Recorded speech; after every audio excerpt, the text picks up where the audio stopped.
I started watching wrestling in 1998, and it wasn't current wrestling. I've told this story many times. My introduction to pro wrestling was old video, VHS tapes of like Royal Rumble and SummerSlam from the late 80s. So my introduction to wrestling, like many, was Hulk Hogan. By this point, Hulkamania had already been and gone from WWE, but I was mesmerized by this old video of Hogan and Macho Man, and then Hogan and Earthquake, and of course the legendary Hogan and Andre the Giant.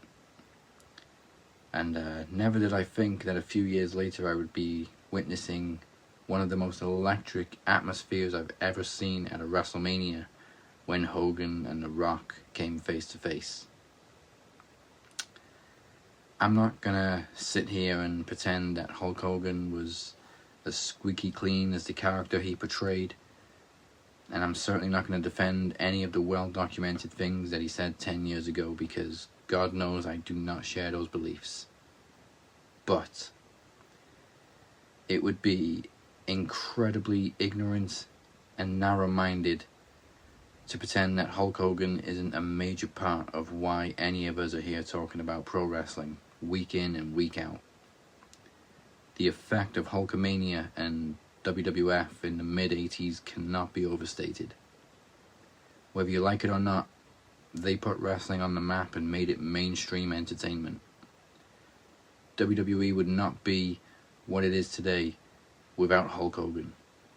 Without his run for the first 7 or 8 WrestleManias for the NWO. I had the privilege of meeting Hulk Hogan in 2013 at a TNA event in Manchester, and he was the nicest, coolest, most down-to-earth celebrity you could hope to meet. For someone who'd been doing it at that point for some 30 years, he was more than happy to interact with everybody. So I choose to remember Hulk Hogan for carrying the industry that we love so much on his back and laying the foundations for so many.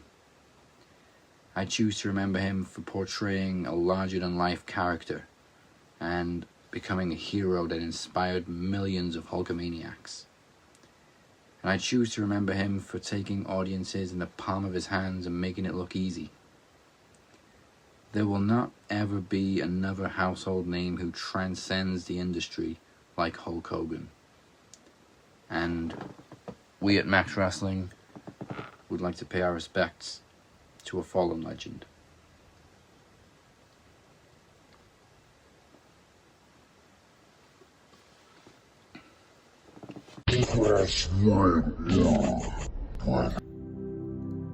Listen up, brothers. A.T. Wrestler was born in 1986.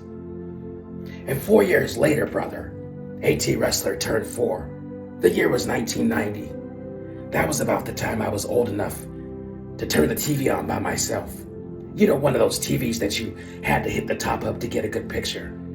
And I hit that TV, brother. And I got a great picture. And what came through at that time was something these eyes had never seen before. I mean, we're talking about a 6'7" human being with the biggest muscles known to man. 24-inch pythons, brother. I mean, just dripping, oozing machismo and riz, brother. I'm talking about a real American who made a fan out of me. Who made a fan out of millions. Kids everywhere, brother, stopped what they were doing. Adults everywhere, brother, stopped to watch the man known as Hulk Hogan. You see, you have to understand, brother. I grew up in the ghettos of Long Beach, brother. We had no car. We had no resources. I had no father, brother. I had almost nothing to look forward to except turning on that television and watching a larger-than-life character make me believe that someday I, too, could be somebody. Focusing on him, enjoying the memories he was creating, made me forget about the rumbling of my empty stomach, brother. But it gave me a true hunger for life, so I could be the great man that I am before you today, brother. he was not without controversy, brother. But who among us is? When Hulk Hogan passed away the other day, it not only broke the heart of AT Rustler, it broke the hearts of many all across the world, brother. All the Hulkamaniacs who grew up believing that they could be something special if they just tried hard, like their hero, the real American Hulk Hogan. His contributions to the business, immeasurable. And the business wouldn't be here without him. And we wouldn't have had thousands upon thousands of hours of entertainment without him. And let's be frank, without Hulk Hogan, there's no AT Rustler, brother. Wherever you are, Hulk, I hope you're resting in peace, brother. I hope your leg dropping the Iron Sheik. I hope you're body slamming Andre the Giant one more time for David and the Archangels, brother. I'll miss you forever, brother. Thank you for everything that you did. The life that you lived was just too sweet.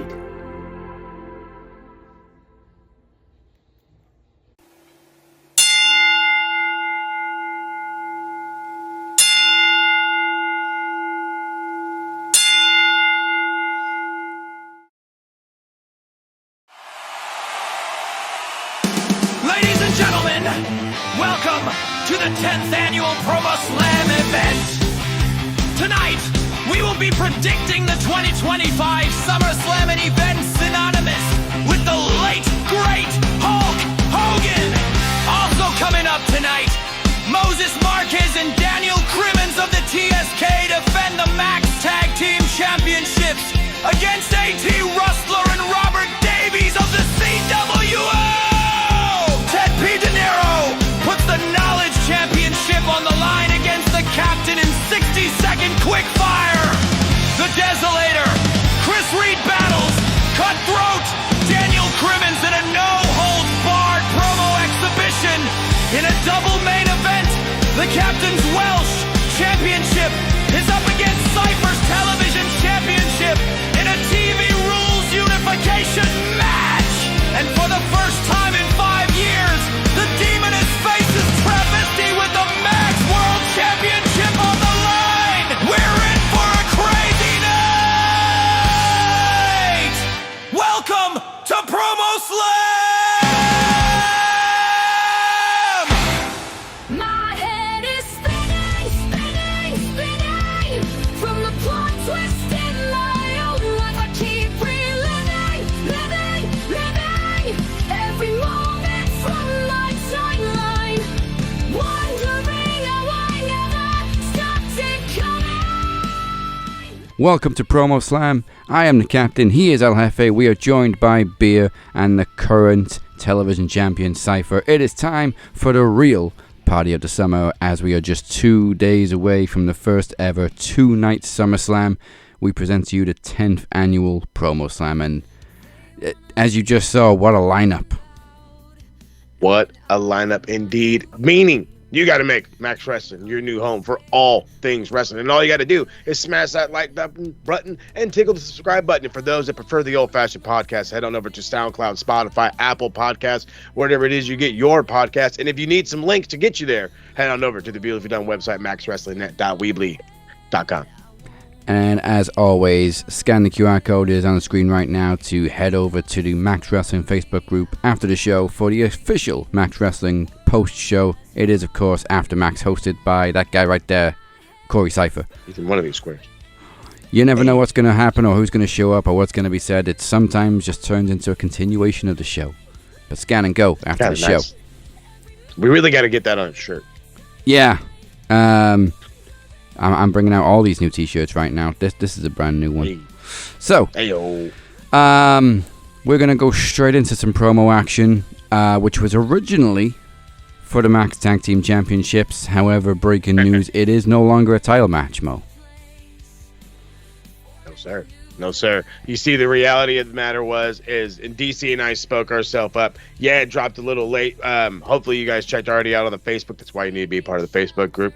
But the fact of the matter is brand new faction or not, You don't go jumping to the front of the line for a shot at the tag titles, especially when we just won them against a team that's had them almost as long as Mike Larkin had a fucking knowledge championship, for crying out loud. So the fact of the matter is due to my powers as co-host, and I guess the other half of the dude running the thing, I said, we said, and the fact is now it's an eliminator. So if they can beat us, they will get their shot at a later date. They lose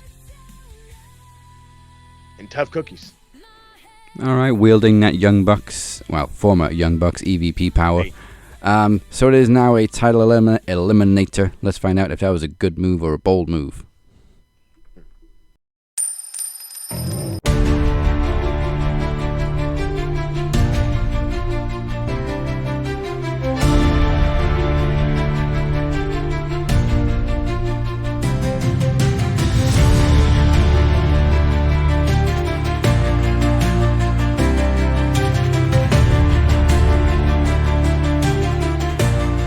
Do not adjust your television screens, ladies and gentlemen. This is still PromoSlam.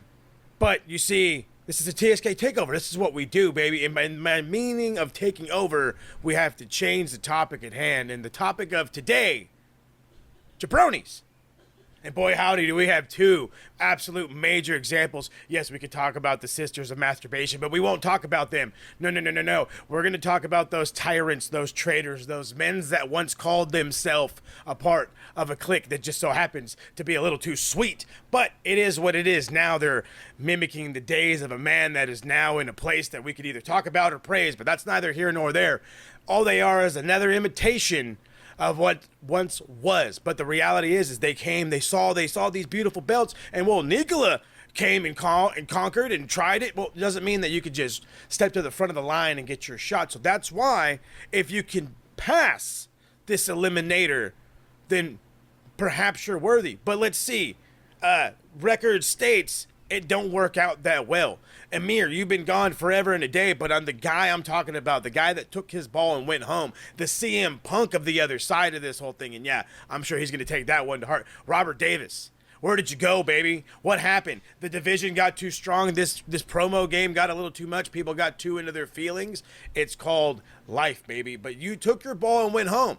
And all of a sudden now you're back. And you're back with a vengeance, right? You're back with some anguish, and you're back with your statistics. But the beautiful thing about a statistic is that outcome of that statistic can change with the simple change of the algorithm. And let's not forget, he liked to be a shooter. Oh! And then he realized that I did the shooter gimmick better than he ever could. That's true. See, when I strike, I launch precision strikes. But as much of a jabroni as he is, I can think of someone that just takes jabroni to the whole other level. Takes the cake and then AT some. Rustler, Blackbane, whatever he's calling himself these days. We got a grade A jabroni chump who literally decided to walk with, like to be a kingpin. But what did he do? He left RWT. Walked away. Just packed his ball and went the fuck home. And now he wants to just walk back in here? Like he can do that? Like he can square up with the big dogs? I mean, as someone who he said he used to be one of your best friends. When you made the call and you needed somebody, who answered your call? That guy. Not Robert Davis, not Amir, me.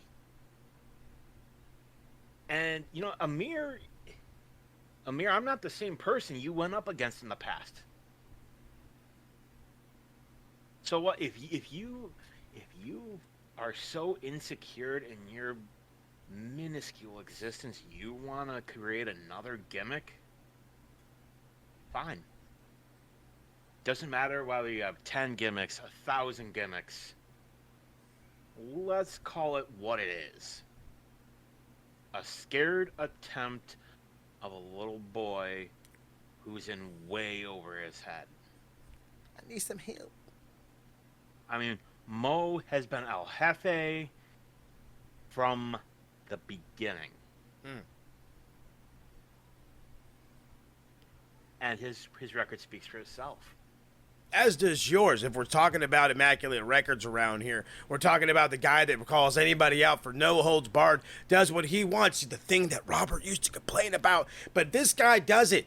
And he comes in and he's willing to take whatever licking is coming from the other side. And we'll see how that one goes in a bit. Or if it already happened, who knows? Or probably the main event, so it probably already happened. But the fact of the matter is he is 100% correct. This is another recycled repeat. You guys are worse than Chris Jericho, finding faction after faction. I don't know who's MJF. I don't know who's Chris Jericho. I don't know who's Fozzy. Who's the Learning Tree. Where's Big Bill? That's what I'm trying to figure out. But right now, the fact of the matter is the time is up. The clock is a-ticking. You boys have this shot and this shot only on the biggest party of the summer. And boys, I don't think you brought your suntan lotion. You may be from Southern California, but you came unprepared. See, unlike us here down in Dago and apparently up in New York, we come ready. We come steady, and we come, as my man said, ready to shoot. And when he shoots, he doesn't miss. Shooter McGavin style, if you catch my drift. So, boys, real simple. Shit like you for breakfast. Ooh. And yes, we eat pieces of shit for breakfast. And we're proud of it, because right now, that's AT Wrestler and the Stat Man, because he's no longer deserving of the actual name that he's been given, because that one belongs to somebody who had a lineage here. I'm not so sure about this collared fella.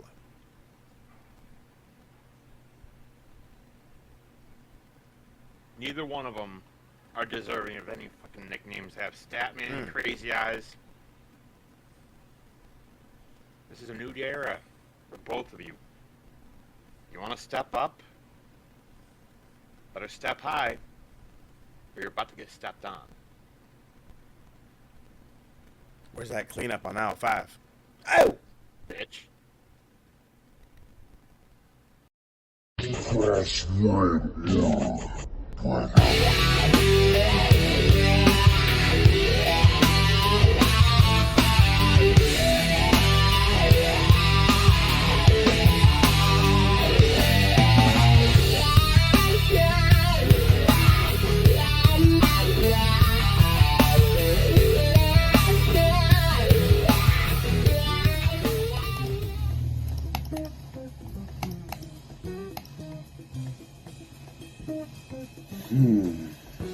Moses Marquez, Daniel Crimmins,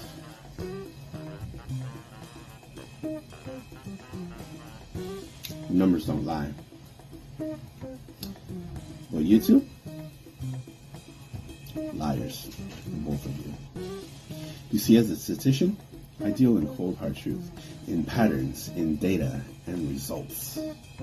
And when I ran the numbers on this little tag team championship reign of yours, the formula came back with one glaring no. You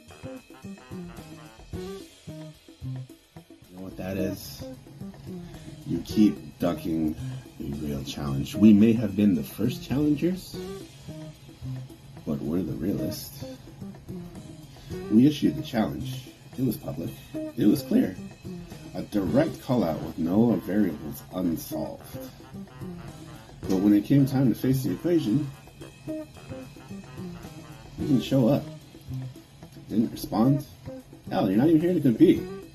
It's not confidence. It's not strategy. It's fear. Let's face the facts here. And the data shows it plain. No show equals cowardice. Avoidance? Weak. You know what that equals? You're not really champions. And running from us of all people, I mean, I'd run from us too.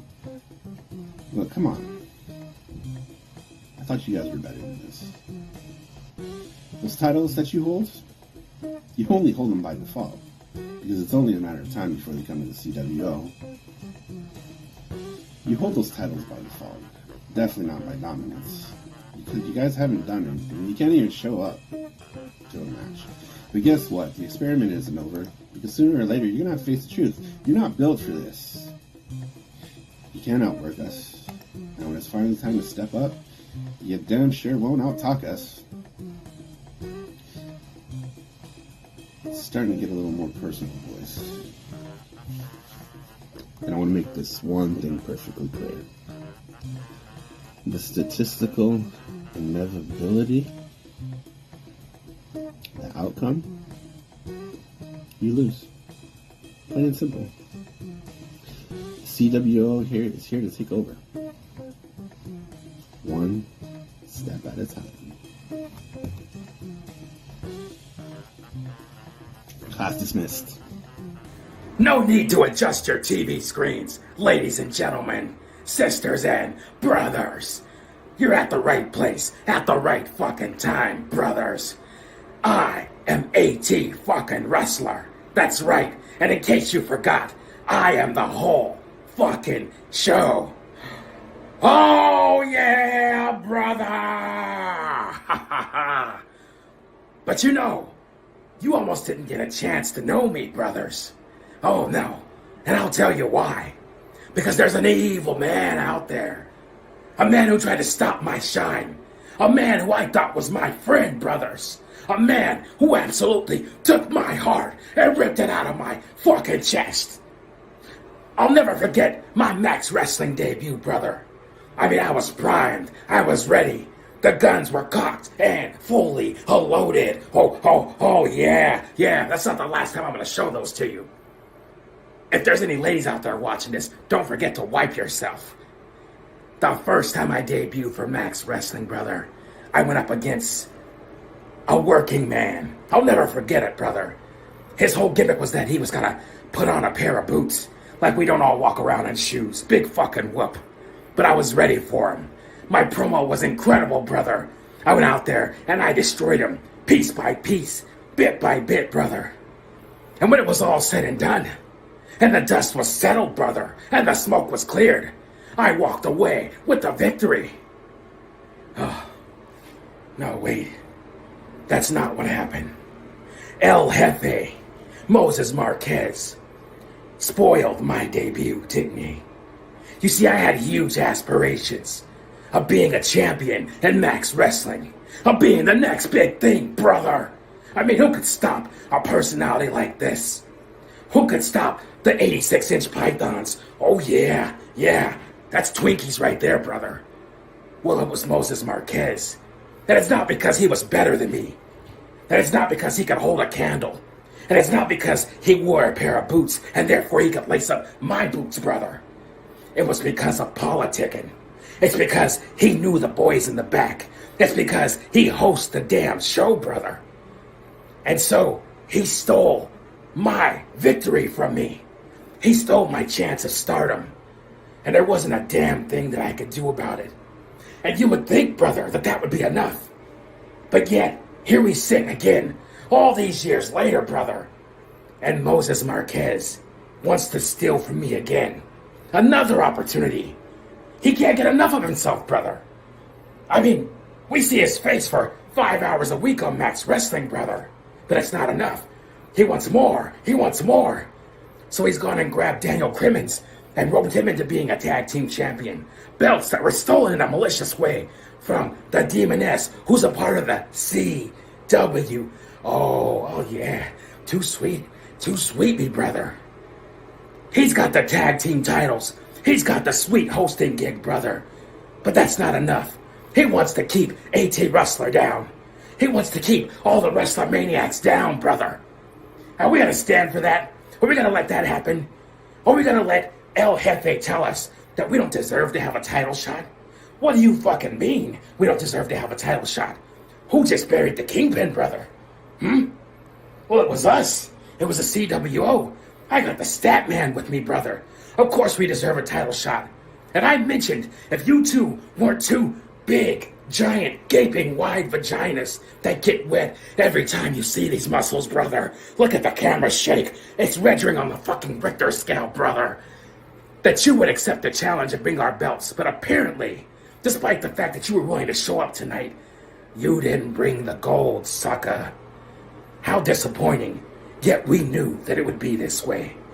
And so, I'm not gonna beg. I'm not gonna plead.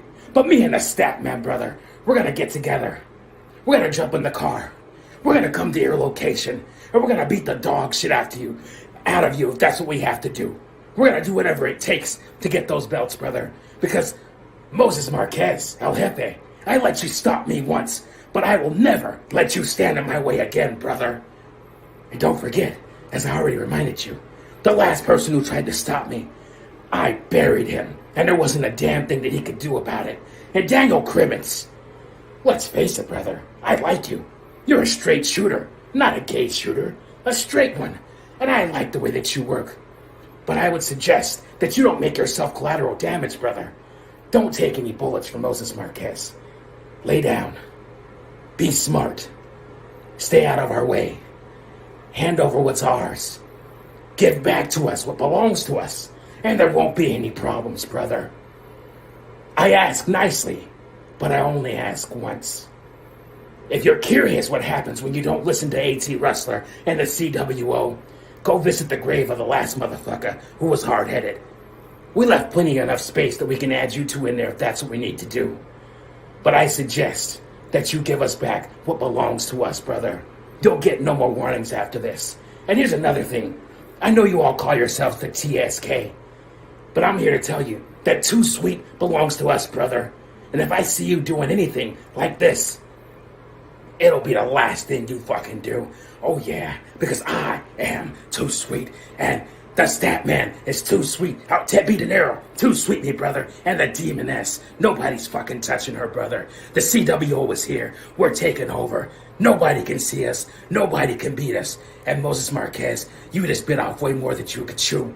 So I suggest that you have those working boots strapped on tight, because I'm gonna walk your ass all up and down the street, and there ain't gonna be a damn thing you could do about it, brother. That's how we do around here. We went a little short, but as you can tell, the groove was there. The feeling was awesome. And even if this goes to a later date, we'll be even more prepared for these knuckleheads. 6 minutes. So TV rules means, well, this is combined TV rules because it's tag team, which means the longest promo time wins unless the discrepancy is more than 3 minutes. The challengers went 5 seconds too long.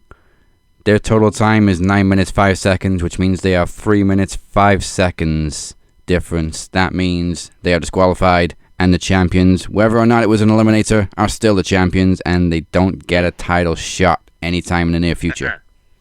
You get nothing because you've earned nothing, so you deserve nothing. Rest in peace, Gene Wilder. All right. Terry Bollea, the incredible Hollywood Hulk Hogan. When you think of the quote-unquote larger-than-life characters of this business, whether he's telling you to say your prayers, eat your vitamins, the 24-inch pythons, he transcended pop culture with movies like Rocky III, Mr. Nanny, Suburban Commando, just to name a few. Hulk Hogan inspired kids, he inspired a generation, but also he really, really encompassed what it was to be that large-and-life professional wrestler. He had the look, he had the style, he had the finesse, he had the catchphrases. What you gonna do, brother? But what really transcended Hulk Hogan was when you got to the 90s and you got the NWO and you were just too sweet. And you had him, Kevin Nash, and Scott Hall transcend what it was to be the cool heel in WCW, from his ways back to the WWF, from working with The Rock, from working with Vince McMahon, from working with the Ultimate Warrior, from working with the Macho Man Randy Savage. Hulk Hogan was that character who is simply going to be missed. Yes, the man Terry Bollea had his flaws, and his legacy of these last few years has not been the best, but I will say this. What was the best was one of the greatest characters to ever transcend the World Wrestling Federation and onward. So with that being said, Hulk Hogan, rest in peace. You will truly be missed. And what you gonna do, brother, when the angels up in heaven run wild on you? I remember started watching professional wrestling in late 1999, early 2000s. And I fell in love with the product straight away. I had friends in my primary school who loved the WWF. They loved WCW, there were ECW guys, there was WWF guys. And I remember my friends were telling me about, you know, what happened on Nitro, what happened on Raw, what happened on ECW shows, and they were all telling me about Hulk Hogan. So I remember I borrowed a tape from my cousin. It was the best of WrestleMania. And then I was told, I was given, like, learning things about, you know, look what Hogan did. You know, look at Hogan in WCW as well. And I thought, I'm going to take a look at this. So I remember Hogan body slamming Andre the Giant for WrestleMania 3. And I thought, wow. And that was a moment for me that I started loving professional wrestling.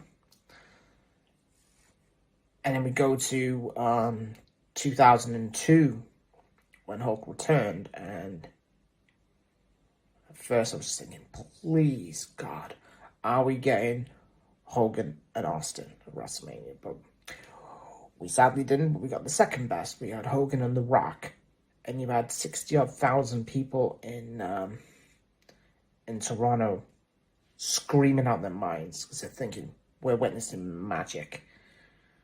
And it will go down as one of the greatest memories in WrestleMania. I sadly didn't watch that WrestleMania because unfortunately my sister and I were actually banned from watching wrestling because we had a big falling out. I can't remember what it was we argued over. I think it was someone at No Way Out 2002 or something along those lines.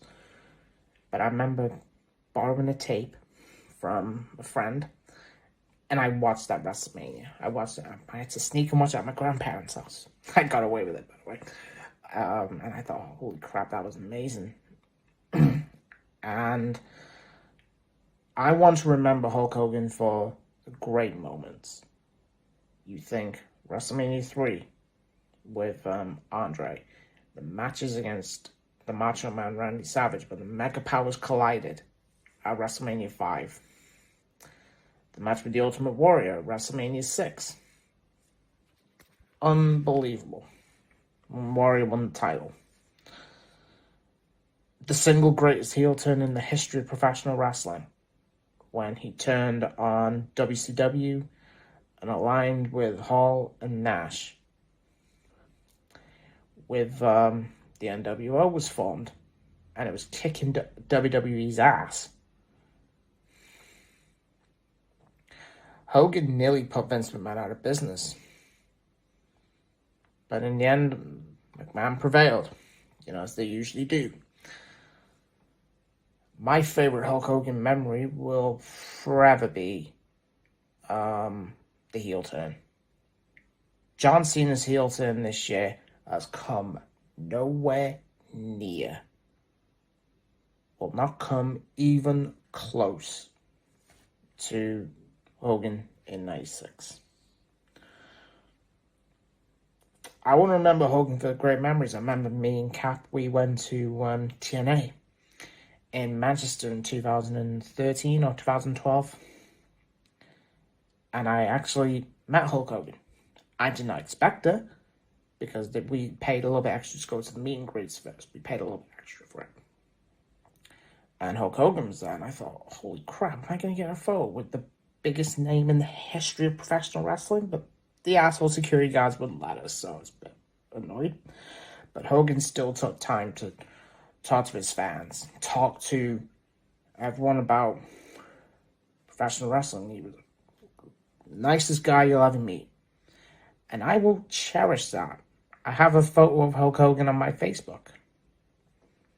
So everyone's going to just think that Hogan is a piece of crap for his racial comments, but I do not ever want to be reminded of the legend known as Hulk Hogan in that sort of way. That's not me. So, I want to send my condolences out to his family, his wife, Sky, his two children, Nick and Brooke. But Hulk Hogan may be dead, but the legend of Hulkamania will live with us forever and ever. Hogan, thank you. Thank you for all the memories. You will be missed. And I hope that we'll get that dream match now. With yourself and Piper and Andre and Warrior. All up in a better place. Goodbye. Let's get into some wrestling because we got 2 nights of wrestling this weekend. It is SummerSlam weekend. It feels big. I like the 2-night thing. But can we just keep it for WrestleMania and SummerSlam? Don't make a habit of it. I was already going to say I feel like it's already going to get overextended. So leave it alone. Well, let's see how this one goes before we say let's make both of them 2-nighters. Because when they did it for the first time for WrestleMania, it was COVID. When they did the 2-night thing, so it was weird. But I think they pulled it off the year after.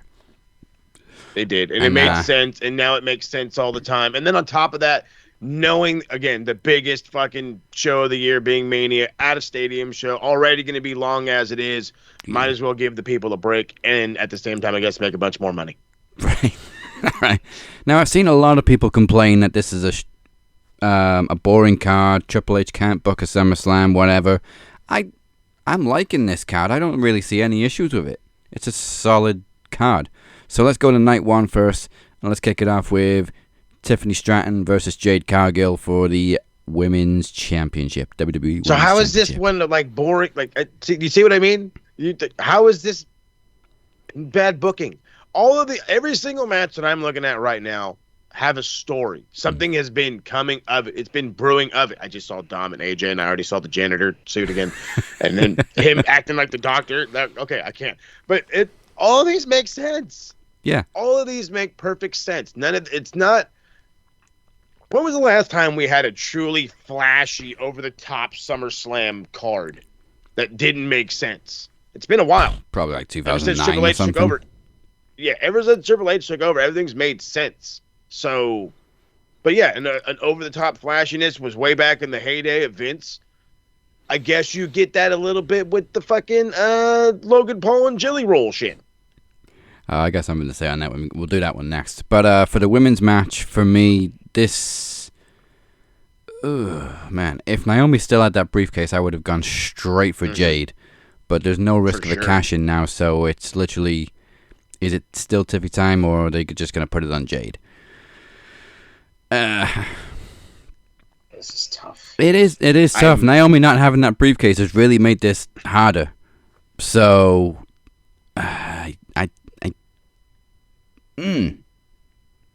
I think I'm going to go with Jade. Oh, wow.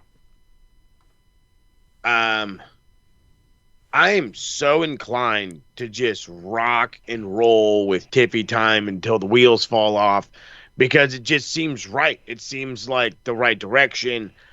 Then again, Jade's momentum has slowly been building. The whole her, Bianca, and Naomi thing made her, I guess, a lot more relevant.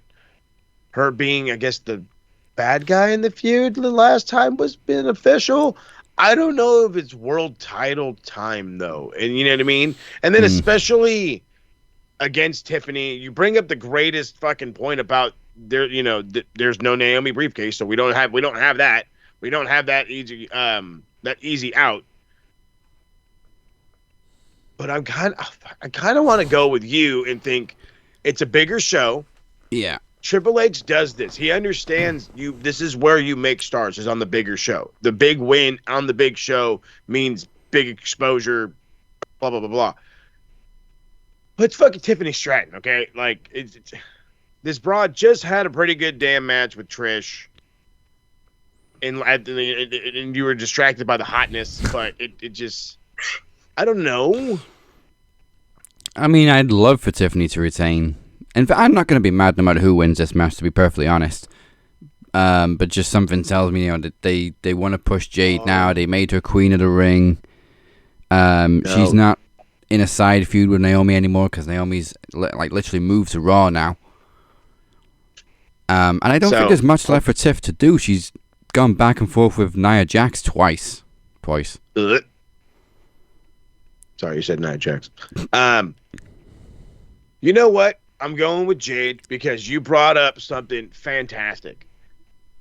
The Queen of the Ring win, the thought of a push, and then what's going down in November, gentlemen?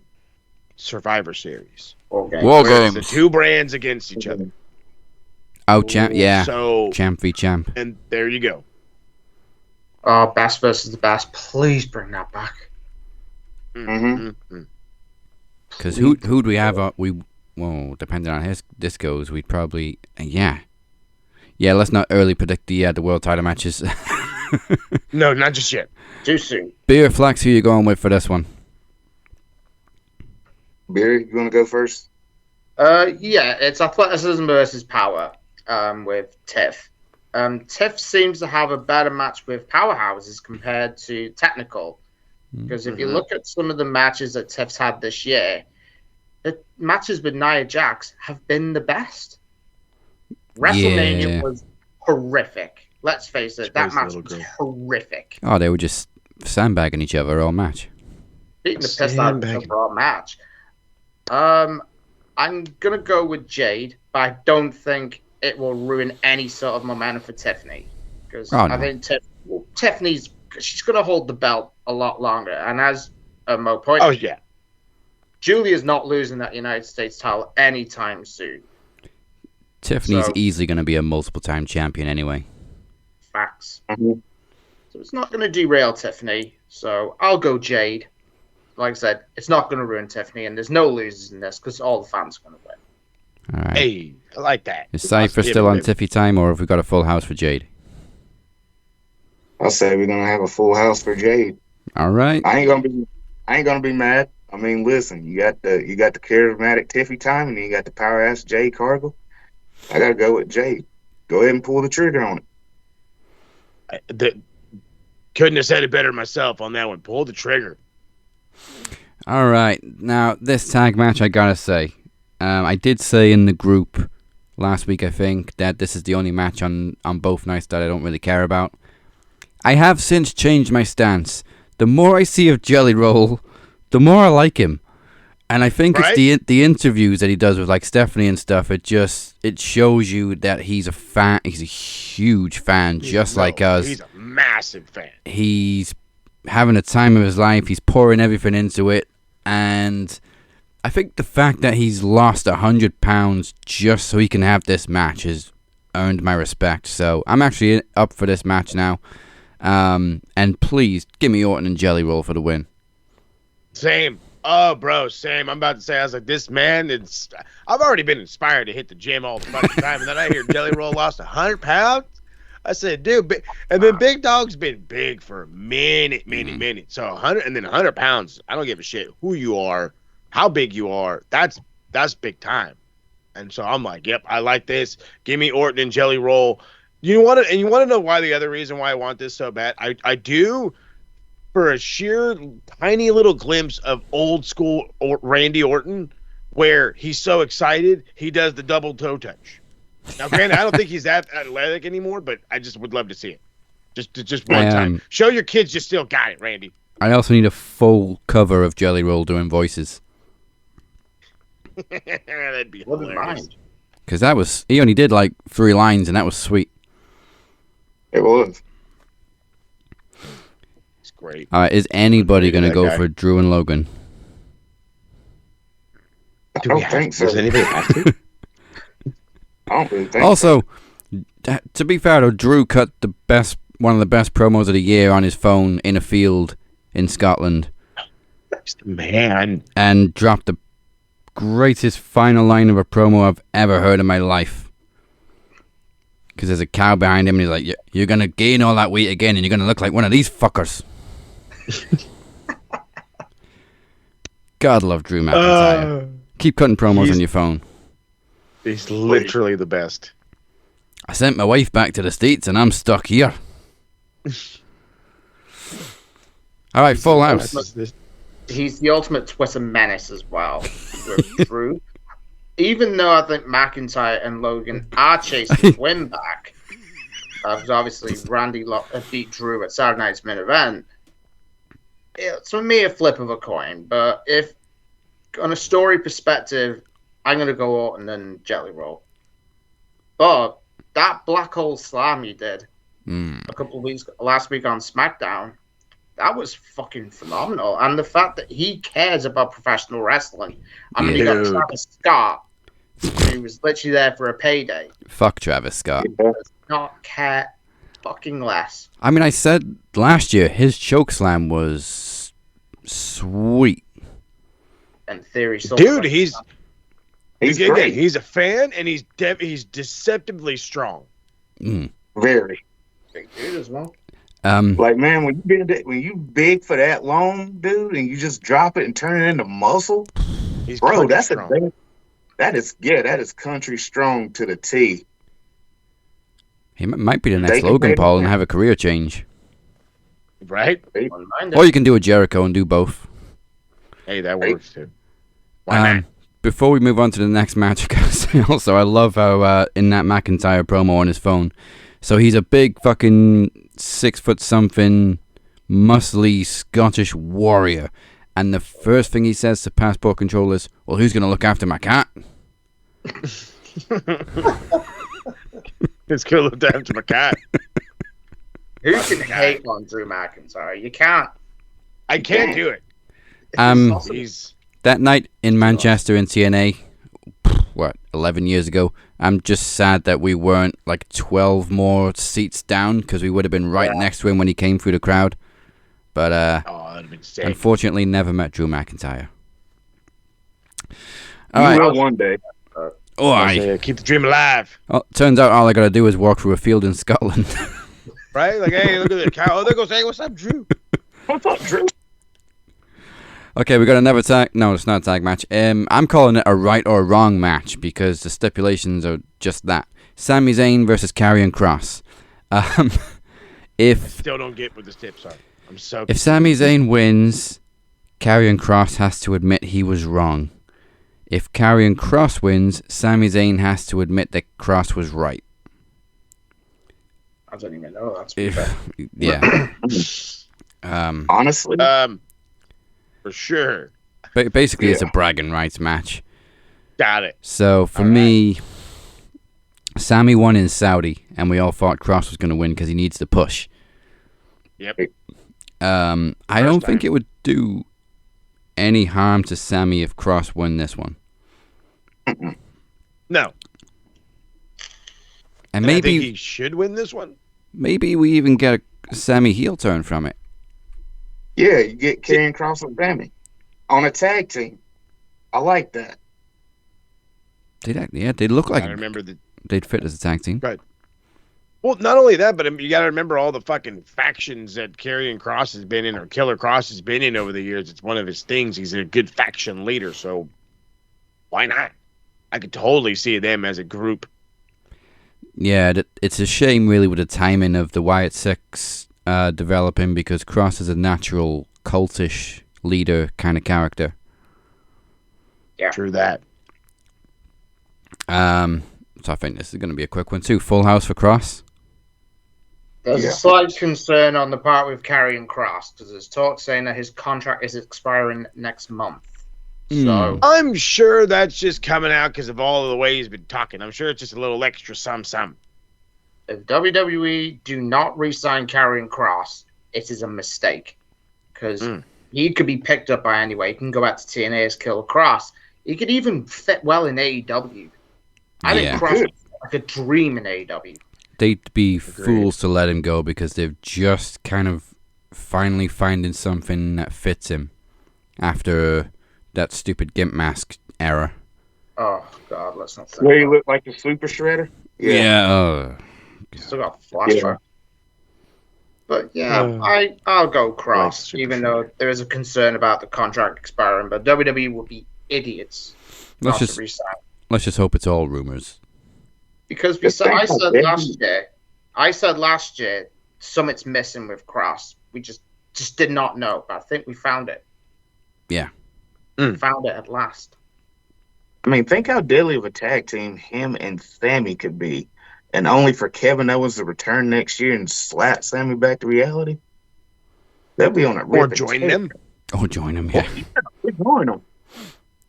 Yeah, they if these two start working together, they need like an actual tag team with them too. I'm not sure who though. As long as Scarlett's still there, that's fine with me.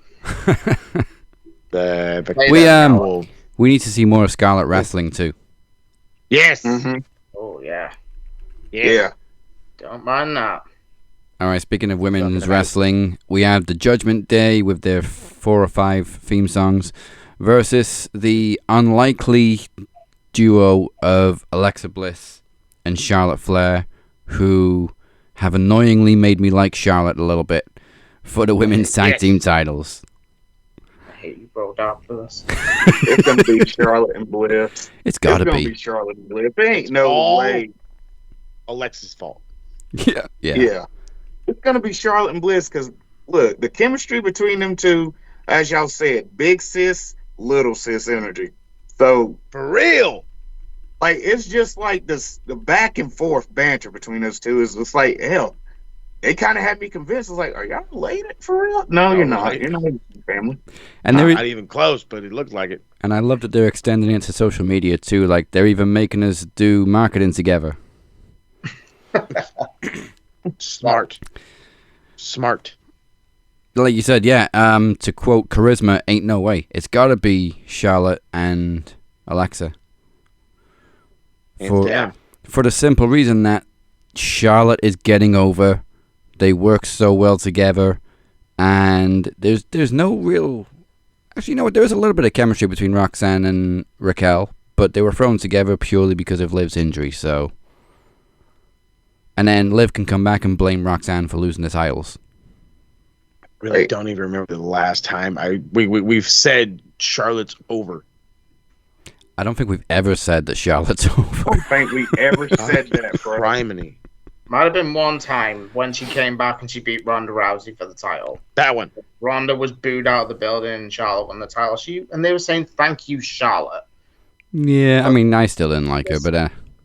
But the chemistry with these two has been great. And it's been probably one of the shining lights of SmackDown. You know SmackDown sucks. It is terrible right now. It is the shit. These two have brought a bit of life. And it's not going to hurt Roxanne. I think Roxanne, she's 24 years old. She's got all the time in the world on her side. And I've seen some wimps and fucking gimps on the IWC. I was saying, Roxanne's getting buried. No. They're literally planting the seeds for Liv's return. Thank you. They are. Roxanne. And if she was getting buried, she would have been stuck in NXT for another 2 or 3 years. Yeah, I mean, they literally hinted that the feud is coming on Raw when Roxanne gave Dom the switch. And he was like, Raquel's like, hey, you know who else likes video games? Liv. Man, this gives Roxanne every opportunity to so if Raquel and Roxanne lose, this gives Roxanne every bit of motion and drive to go after the women's Intercontinental Champion or the women's United States Champion, whatever the powers that be. I mean, he has potential. Quick question, do we really think that there's gonna be that Dom is gonna do Liv dirty? Because he's dirty Dom. I don't know. He's too. Or is this just Roxanne playing him? I think it's that one. Seen the size of the fella. He's too I don't know. He's tweener now. He's not even bad guy, dirty dickhead Dom how he would say or whatever. The guy's fucking beloved right now, which is Do you know what? I actually think if we go in that route, they could actually turn Dom and Liv babyface if it comes down to a choice between Liv and Roxanne, and Dom's no. Yeah, you can totally do a double turn that way. They could even have Dom drop the line, I love chicken tendies, not nuggets. You didn't even get that right. Yeah. There's a difference. There is a difference. Tendies are crispier. Poison. Bingo. That girl's poison, Dom. You need to listen to Belle Biv DeVoe. That girl's poison. Poison worth drinking now. All right. Moving on to this tag match. Roman Reigns and Jey Uso versus Braun and Braun. Braun. Braun. Braun. I'm sorry. After he got violated and they took his shoes, he got deboed. That is a hood technical foul, bro. You cannot get your freaking J snatched like that and not have repercussions, bro. Like, come on. Roman and Jay, they gonna get their lick back just for that simple fact that daggone Bronson Reed decided of all times that was a good idea to take another man's shoes. Definitely not. It's a wrestling kind of tradition, really. If you get your ass kicked on the go home show, you're probably gonna win. This was overkill. Roman and Jay got the shit beat out of him. So I finished watching Raw and I was like, well, they're definitely not losing now, are they? No. So yeah, it's got to be Roman and Jay. The shoe jacking. The shoe jacking solidified it. I'm going to flip a coin. I'm going to go Bronson and Braun to win. Oh, okay. Is it the shoes? I can't help myself. Braun Breaker to pin Roman Reigns.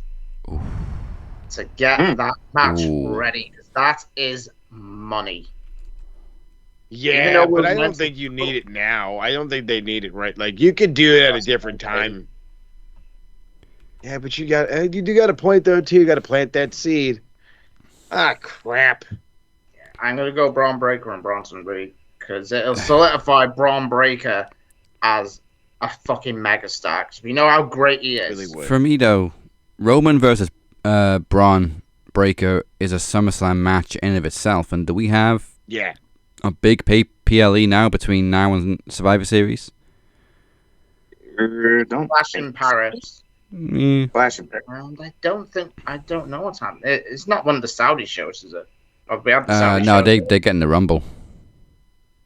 Yeah. I don't think Saudi's got anything before the Rumble because they've got like the genuine Royal Rumble. Let's see. Unless we just had Crown Jewel. Is there a? Oh, do they it's still Crown do Jewel Super Australia. Showdown? Crown Jewel Australia. Yeah. To Australia, mate. Oh, it's going to be the Aussie takeover, isn't it? Aussie. Oi. 11th of October is Crown Jewel. 29th of November it is War Games. Oh, okay. The WWE, lower your goddamn ticket so I can take my son. Fucking $200. I mean, according to the WWE in Saudi list of shows, Night of Champions was in June, and there's nothing scheduled until Royal Rumble in Saudi. Oh God! Hopefully that partnership. So maybe they've cancelled Crown Jewel this year then, because they're getting the Rumble Crown instead. Jewel's in Australia. No, it's Australia, mate. Yeah, so they've cancelled like a Saudi one. Good. Yeah, it's like one of those. Perfect. All right then. That means getting up early though to watch it. That's fine. 9 o'clock in the morning on a Sunday. You're taking the piss. PLE for breakfast. 9 in the morning, and you're talking about that being early, mate. I'm up at 4 to do this. Every week, fam. Come on, I'd take that back. A McDonald's breakfast sandwich and enjoy the show, bro. For real. Now you're talking big time. All right, so we finally got a split in the predictions so far. Beer's the only one going for Braun and Braun. So, probably the main event for night one. Gunther defending the World Championship against CM Punk. This motherfucker. This is gonna cook. This is hard. Like, hard. I really want this to go. I really, really, really, really, really, really do. Because I need something. I need something positive out of it. I'm not ready for Punk to be a world champion again, even if it is just the World Heavyweight Championship. I'm not ready. And if at least if this match slaps, then I can get over it faster. Mm-hmm. So, who are you going with to win? Punk. It's Mr. SummerSlam. Rollins. The summer of Punk. What about Rollins? That's my. What about? I'm not gonna say. I'm not gonna say. Poor bastard. Not going to say bold, but that's my big prediction. That Punk wins, and then Seth isn't as injured or as we believe, or isn't actually injured, and he cashes in. I see Gunther winning and Rollins cashing in on Gunther. Oh no, he's got to screw Punk. From his mouth. Yeah, he has to screw Punk. From his mouth, he said he will never, until he dies, he's never letting CM Punk win the world title. True. Because I have another plan what's going to happen with Punk next year. The thing is, as well, SummerSlam is notorious for cash-ins. Yes. Dude, what if fucking Braun Breaker's like, hey, cool, thanks for the fucking briefcase, fam. He cashes it. That would be... Holy shit. But that'd be some... That's a little too ballsy to do something like that. I don't even... You know what I mean? That just seems like a little bit mucho. I thought of that myself. Like, Braun could literally just snatch the briefcase and say, I'm cashing in. Like, who's going to stop him? Nobody. Not talking about Heyman. Ooh. Okay, let's think about this for a minute. So rewind to the other match between Roman, Jay, Braun, and Braun. I'm still keeping my answer. But thinking of it this way. Just so happens if Braun and Braun lose, they still got beef with Punk. They could screw him. Yeah. And come out on his match and have Gunther win it. Or saying if they win, which I'm just saying, not changing my answer, if Braun and Braun win, they go on a rip and tear, then they come out, try to stop Punk, and then you hear burn it down. He's not as injured. Cash in the briefcase. You guys are killing me. I mean, it's a lot of variables. We love fantasy booking. There's also I need this guy to not be injured now. Like, I swear to God, I need him to not be injured. But he's hobbling the streets on crutches. There's also a possibility of, like, if Braun and Bronson do interfere, Roman and Jay can come out and fight them off. Yeah. Jay's got his history with Gunther. And then Roman and Jay could be the reason Punk wins a world championship. Could be.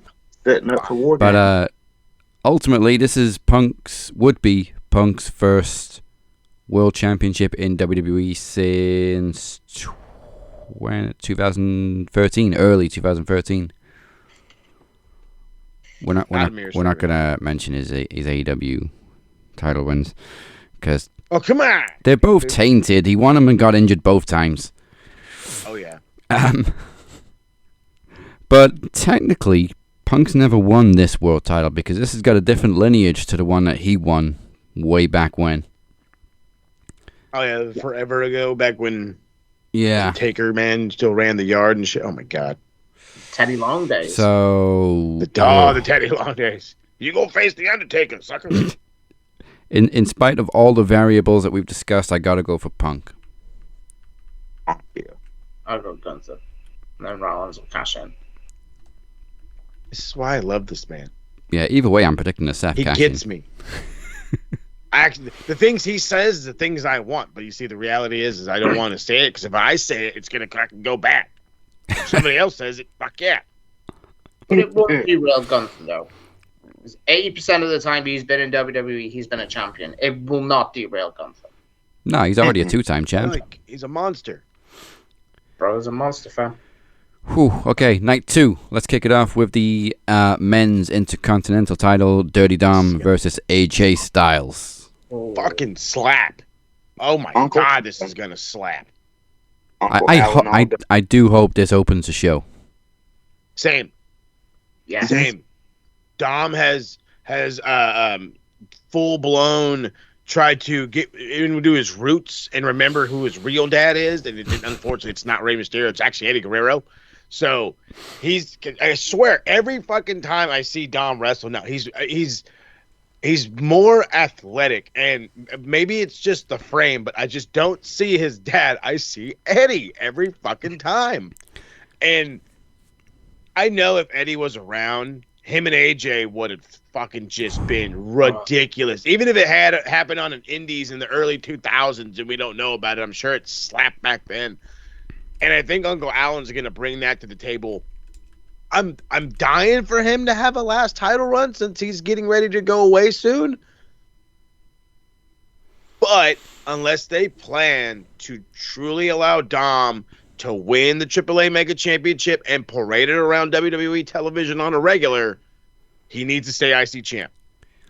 He still has to stay IC champ. Otherwise, like I said, I love the idea. Have him AAA champ, have him carry that belt around, have the world know that this relationship is for real.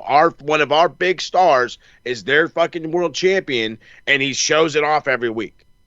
But if you're not going to do that, then again, it's got to stay IC title. So for the sheer sake of them not actually thinking like that, I'm going to stick with Dom winning. Yeah. Unfortunately, no, they never crossed paths in the ring. AJ and Eddie. We lost Eddie in 2005. AJ was like really making a name for himself in TNA at the time. Well, for those that know, he was also tag team champion in the dying days of WCW. Mm-hmm. So that's why you never know. The random indies, kind of hoping for something we didn't get. No. Eddie did share a ring with Punk on the indies. Mm-hmm. And I think Ray was in the match too, actually. I'm sure it was a triple threat. But yeah, never with AJ, unfortunately. I'm going with Dom too, and I'm making the big prediction that Roxanne helps him win. Ooh. Stirring that pot. And now then you can't decide, do I like the Dino Nuggets or do I want the tendies? You want the tendies. You want the tendies one. I don't know, man. Dino Nuggets slap sometimes. We got turkey unicorns over here too. We got turkey dinosaurs. Turkey dinosaurs, turkey unicorns. Hell yeah. Sounds good. I really had to say AJ. You're going with AJ? Yeah, because, he's going away soon. One last title run for AJ, whether it be short or whether it be long. Think about it. To Mo's point, yes. They have a relationship with AAA. Have Dom win it, parade it around. WWE has signed people from AAA. Yes, that's true. To have a partnership. So why not introduce one of those superstars from AAA to come to WWE and have that superstar, whoever they may choose, to face down for the AAA champion WWE. That's brand extension. That's a business move. And if we know Paul, he loves business moves. And whoever decides to take the belt off AJ is going to be a star in his own right. And so Uncle Allen, he can go wherever he wants, if he goes to TNA or just calls it early, but I see him going to TNA. Yeah. But the way it's not really a right or wrong answer, but I'm going to go with AJ winning. All right, Beer, who you got? God, I fucking love that. I hate that I love that. To give him more heat, even though he's over still, I'm going to go Dom. To make him the mega prick, and he'll win the AAA title. Yeah. You gotta make him more of a dick. And even though I want AJ to have one more title run, I can maybe see one more WWE title run in him. And I think, as Corey pointed out, go back to TNA and have that fucking match with Leon Slayer. Please, God, can that match fucking happen? Yeah, do it at Bound for Glory. Handful. Yeah. Please, God. I would do anything.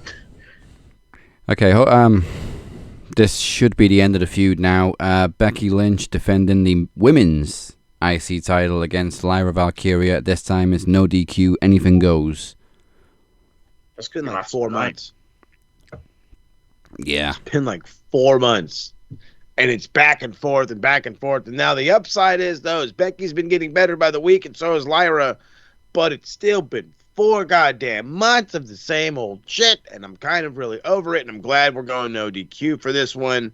It's definitely going to bring out some extra in both of these ladies. Becky in hardcore matches has been on another level, and I'm sure she's ready for this one. I don't know how the hardcore life is after being a mom, so we'll have to figure it out. But It's also a last chance match, so if Lyra loses, she can't challenge Becky again. I kind of want that, though. I kind of want Becky to be IC champ. I kind of want Lyra to, like, move on with life. I just don't see anything coming from her being a women's IC champ right now. Before all this started, and she had this back and forth with Becky, and it started and whatever gained momentum. There's a time where you could take the W's that you got against Becky and walk away and be like, "Oh, this is what I did." Now I feel like it's oversaturated. Now I feel like when you talk about beating Becky Lynch, and especially in a no DQ match, it's like, whatever. It loses its pizzazz, if you will. So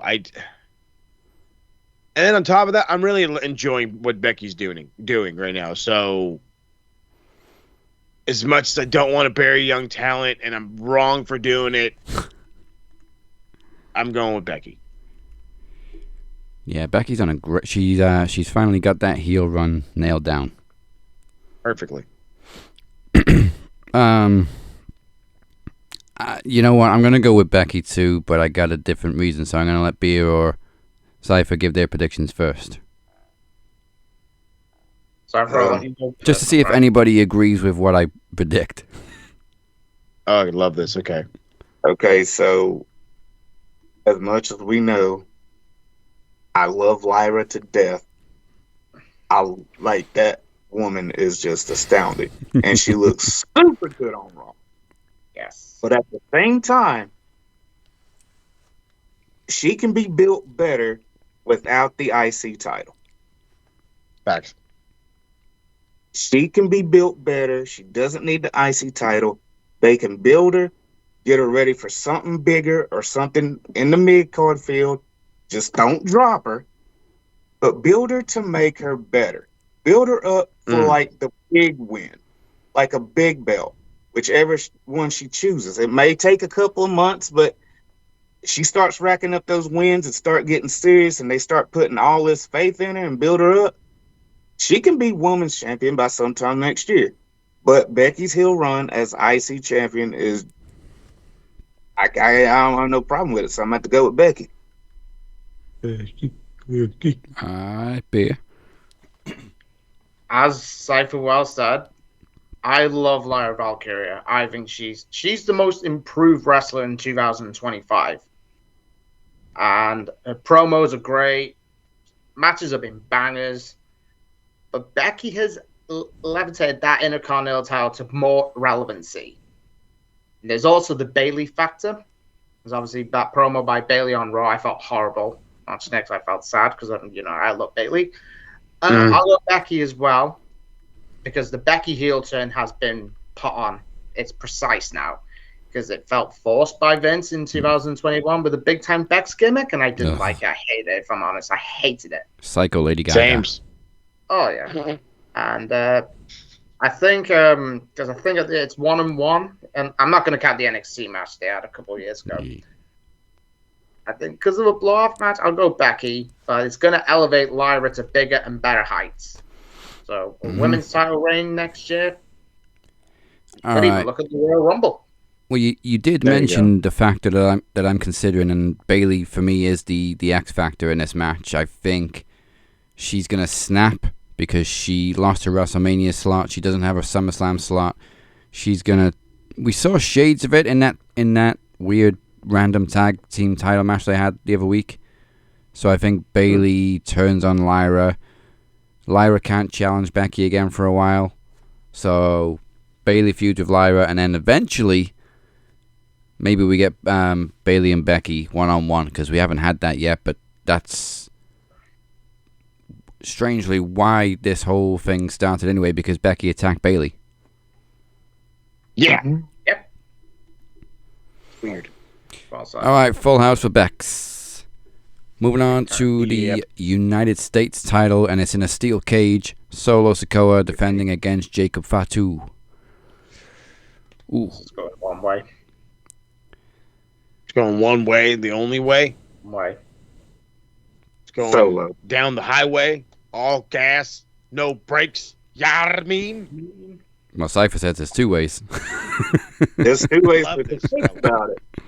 Just think about it. If Solo wins, he already got him, Tonga Loa, Talatonga, and Jeff Cobb. I'm not gonna say JC Matei. Attaboy. Great. Yeah, I'm not JC Matei. I'm gonna say Jeff Cobb. And maybe we will see a returning Tama Tonga. That's 5 right there for the War Games Survivor Series match right there. And see, Jacob's already got Jimmy on his side. I mean, Roman could join, Jay could join. I mean, it doesn't matter. It's going to be a bloodline feud down the way at Survivor Series anyway. But yeah, I don't think it would hurt Jacob too bad if he didn't retain. So I'm going to go with Solo. Okay. I'm inclined to agree with most of that. I don't know about the not hurting him thing. I don't know. I don't like with all the people behind Solo. That's why I'm like, I don't think he needs a belt. I don't think he needs it. And every time I say it, it sounds good, but then at the same time, I'm like, he fucking needs something. But what? And I just don't need it to be the U.S. title right now. I'm loving everything Jacobs is doing. He's making that U.S. title relevant, keeping it relevant, and at the same time, he's rising his stock each and every week. So I'm gonna stick with Jacob. I'm positive it's gonna be Bloodline versus Bloodline, probably like just what you said, and then maybe throw fucking Sammy in there because honorary Oos, crazy bastard. Unless there's somebody else randomly showing up that I don't fucking know about, and I don't think so. So, sticking with Jacob Fatu, he's gonna retain. Hopefully, we can see a badass Bloodline War Games match soon.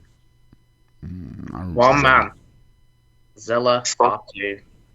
Yeah. Oh, see, you see, right when I don't know, you tell me who's the guy to come in, and Zilla Fatu, why not? I mean, wasn't he the one that was in TNA? Yeah, Enzo. Yes. Yeah, and I think he just lost the belt, didn't he? I know he's setting him up. He was House of Glory champion, but I don't know whether he's still got the belt. But I would love Zilla in WWE. It would fit like a glove. So who are you going with on that? I'll go Jacob. Jacob. Yada mean. I'm split because you both make good points. I do think Jacob's lost a little bit of steam since losing the title. Like when he was US champion, he was on top of SmackDown. And I think it would look great if he was to like overcome the odds of Solo and every Samoan under the sun trying to help him. So, yeah, put the title back on Jacob. Hey. But even if Jacob loses, it's not going to derail him because I think they got bigger and better things planned for him. You know he's main event in WrestleMania in a few years' time. Yeah, maybe not. Maybe even next year at this fucking point. All right, now we have the clusterfuck TLC match. Yeah, it is. Jeez Louise. There's I think the most teams we've ever had in a TLC match is 4. Now we got 12 people in this match. There's 6 teams in a fucking TLC match. It's going to be all out mayhem. Wyatt Six defending against DIY, Fraxium, Motor City Machine Guns, Street Profits, and Andrade and Rey Fenix. Oh, God, that's going to be that's going to either slap or it's going to have us in a panic at this point. I think that one. They're going to have to put it on multi-screen. We're going to need multiple camera angles throughout this whole match. Oh, yeah. Damn. Yeah. They're going to need, 4 referees. They're not prepared. And how the hell do you have time to climb a ladder and pull down the belts when you got 10 other opponents? Dragging at your heels. It sounds good. It sounds exciting, but I do think it's a little overbooked. But I can't even pick a winner. Right. Whoever wins, we don't lose. No, it's gonna be all out chaos. I mean, it's like a famous bowl, all good ingredients, but only one can be the true winner. Mm-hmm. To be honest, I kind of think it's the Wyatt Six should keep the titles too, because they've only just won them, and they're finally doing something with the group. Oh God. Hey. Yeah, keep the titles on Loomis and Gacy. I'm with you. You keep it on the Wyatt Six for the obvious for two big reasons. One, they just won them, and two, they're starting to get national exposure. They fucking announced that Knott's Berry Farm Halloween Horror Nights or whatever is going to feature the Wyatt Six. So you're not taking the tag team titles off of a fucking group that's going to be, at a big thing for fucking Halloween times. You're not going to do it. Even though, like, deep down, I want Faxium to win so bad. Like, these guys are awesome. I would love some dudes to be in NXT to be fucking, what is it, the whatever tag champs that are on the line. I'd love for that to happen, even though I know it ain't. So, because of that, I'll stick with the Wyatt Six. Right. Cypher, who you going with? I'm going with the Wyatt Six. I'm going Wyatt's because, I mean, I'm still thinking of that teaser in my head of Ron Killings, the Street Profits, and Carmelo Hayes, that Instagram post. I'm still thinking that's going to come into fruition at some point. Whether it's fake or it's real, it's still in my mind, but I'm going to go Wyatt Six. Yeah, actually, what are they doing with Ron Killings? What a way to drop the momentum. Seriously. Wish we knew what they were doing with him. Figure it out. Fucking Road Dogg. And that one too. Beer, who you going with? I've said since day one when they start teaming in NXT, Fraxium are amazing. They have not had one bad match. Andrade and Rey Fénix as a team has been a breath of fresh air. Especially they're finally doing something with Andrade, because we know how great he is. And Rey Fénix he hasn't had the major momentum like Penta has. But they're finally doing something with Rey Fénix, which is fantastic. Profits are great. DIY are great. Machine Guns are great. I'm not going to complain whoever wins this, but I'm going to stick with the Wyatts because of the Halloween thing that's been promoted with them. So I'll stick with the Wyatts. Though I would love Fraxium, but I think that's a WrestleMania moment for Fraxium. Yeah, that one. All right. But whatever happens, it's going to fucking burn. Well, I think so is this one too. Triple threat for the women's world title. Naomi defending against Io Sky and Mami. I don't want to do this one. I don't want to do this one. Fuck. It is a tough one, and I think it's even tougher because Naomi hasn't had the title long. Agreed. She's only had it a few weeks. I'll go Naomi because I think it's way too soon for Rhea and Stephanie.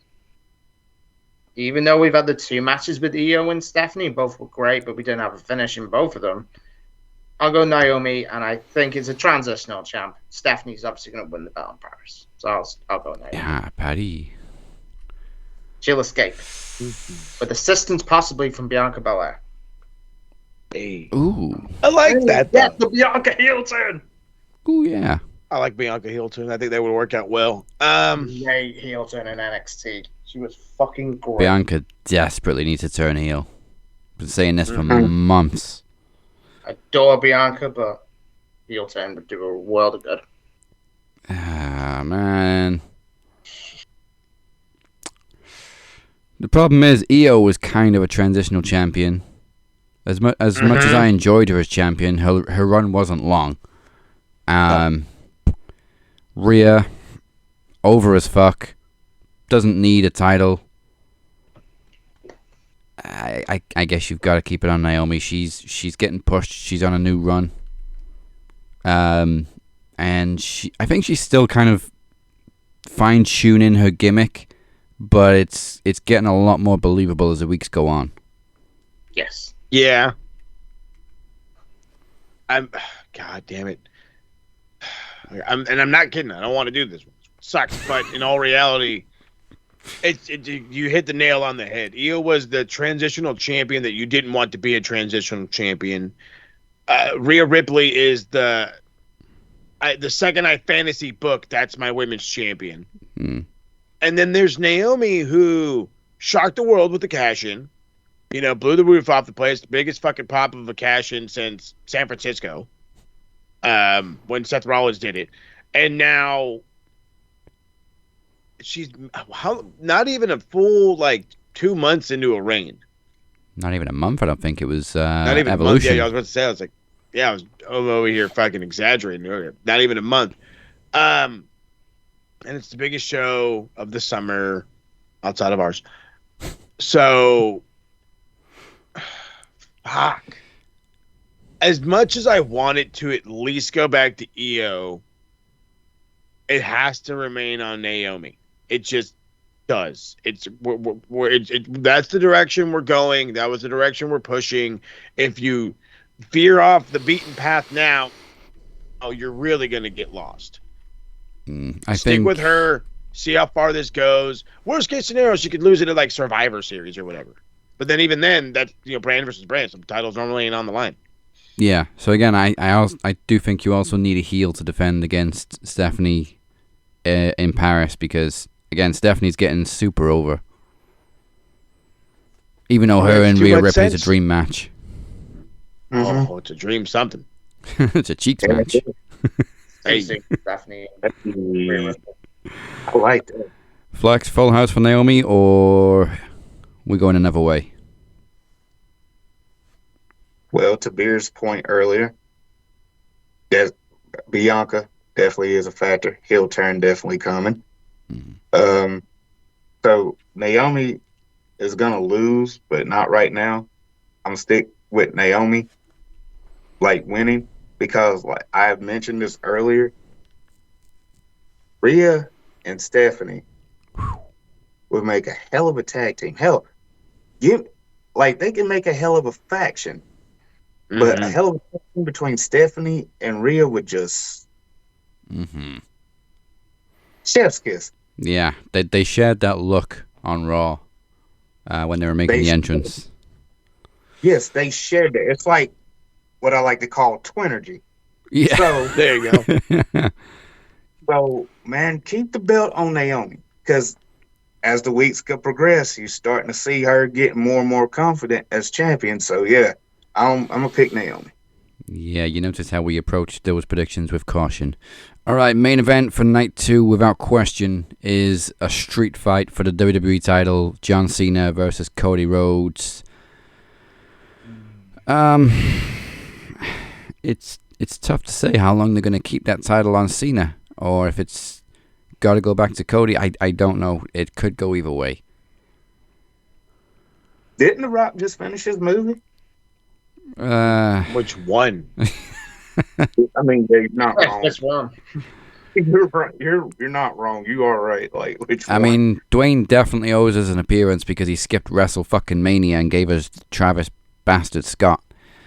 But we need to continue that friggin' storyline that they started at Elimination Chamber and went nowhere with. What the hell's going on with Cena and Rock? But seriously, a street fight obviously is perfect for that because there's no rules. Zero rules.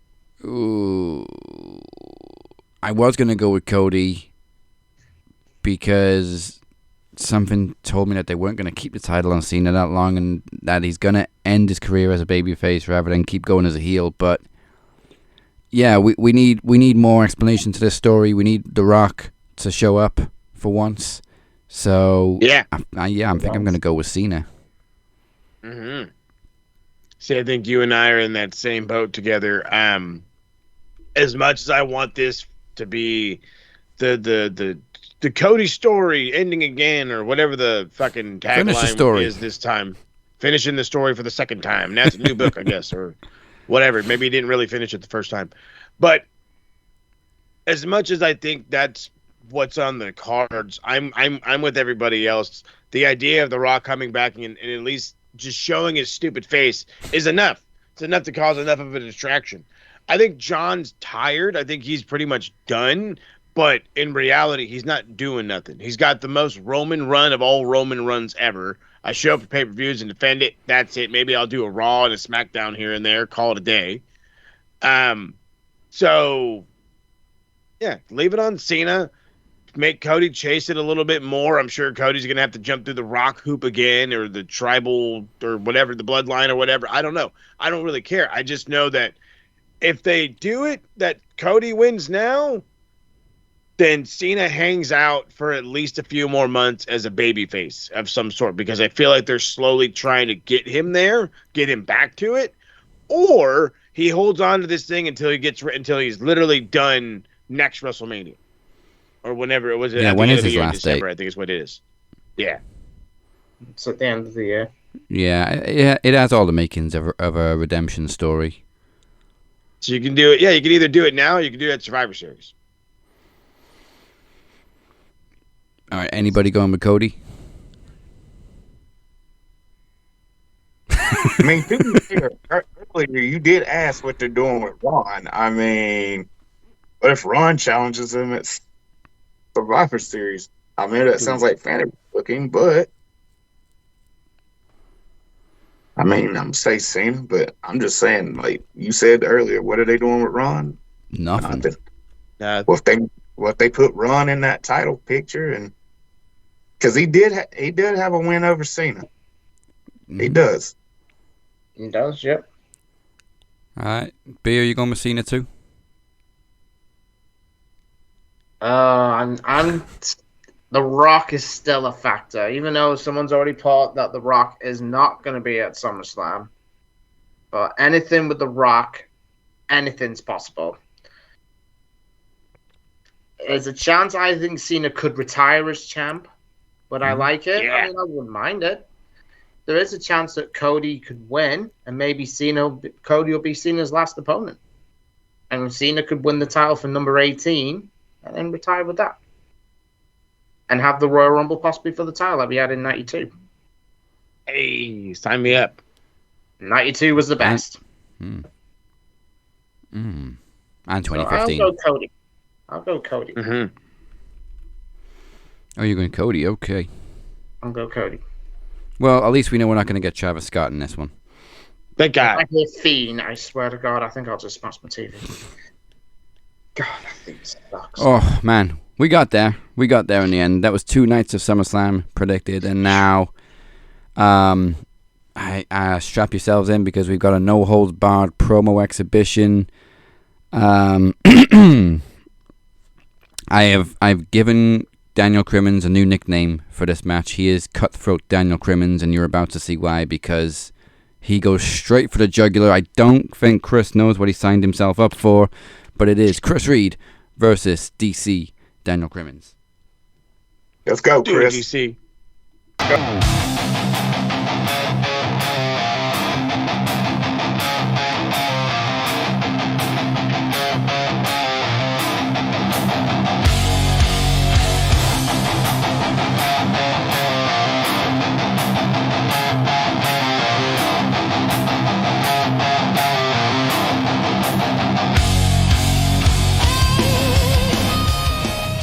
PromoSlam 2025. We made it. Pulling double duty this year. Teaming with one of my good buddies. The one and only Moses Marquez. An OG. A guy that's done it, been there, gotten the shirt, done it all. But that's not what this is.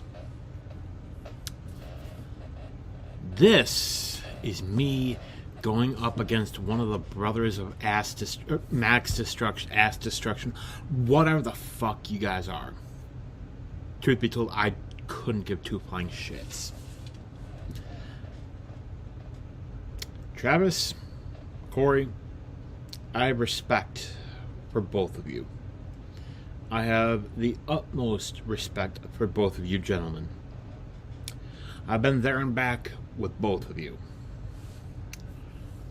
The one that I do not have respect for Not even a little shred. Would be you, Chris Reid. You see, there was a time period, a number of months back, when you went up against Michael Larkin, who is a good friend of mine. And you called my name. You called me out. And I was content to just let it go. To just try and just pretend it never happened. But see, here's the thing about me. You don't know a whole lot about me, but so let me clue you in. Let me give you some knowledge. So that if you're stupid, which you very well may be, you will learn. You see, I am not somebody that gets over things. I will let something fester and stew till eventually, at some point, I will get up and do something about it. You see, it's been a number of months, and I have watched from afar. I've watched people get better. I've watched people regress. And then I've watched you. You doing the same fucking bullshit promos you always fucking do. Gotta give yourself a little nickname. Gotta be the Desolator, the Punisher, whatever it is. And you need a little mask. You need that to try and play wrestler. Good for you. See, here's the thing that no one has had the fucking balls to tell you. But good old DC will tell you. I'll tell you. You don't need that bullshit. You don't need a gimmick. You don't need to call yourself the Desolator, which you don't. You don't need a mask. You don't need to steal pro wrestlers' lines like Tama Tonga.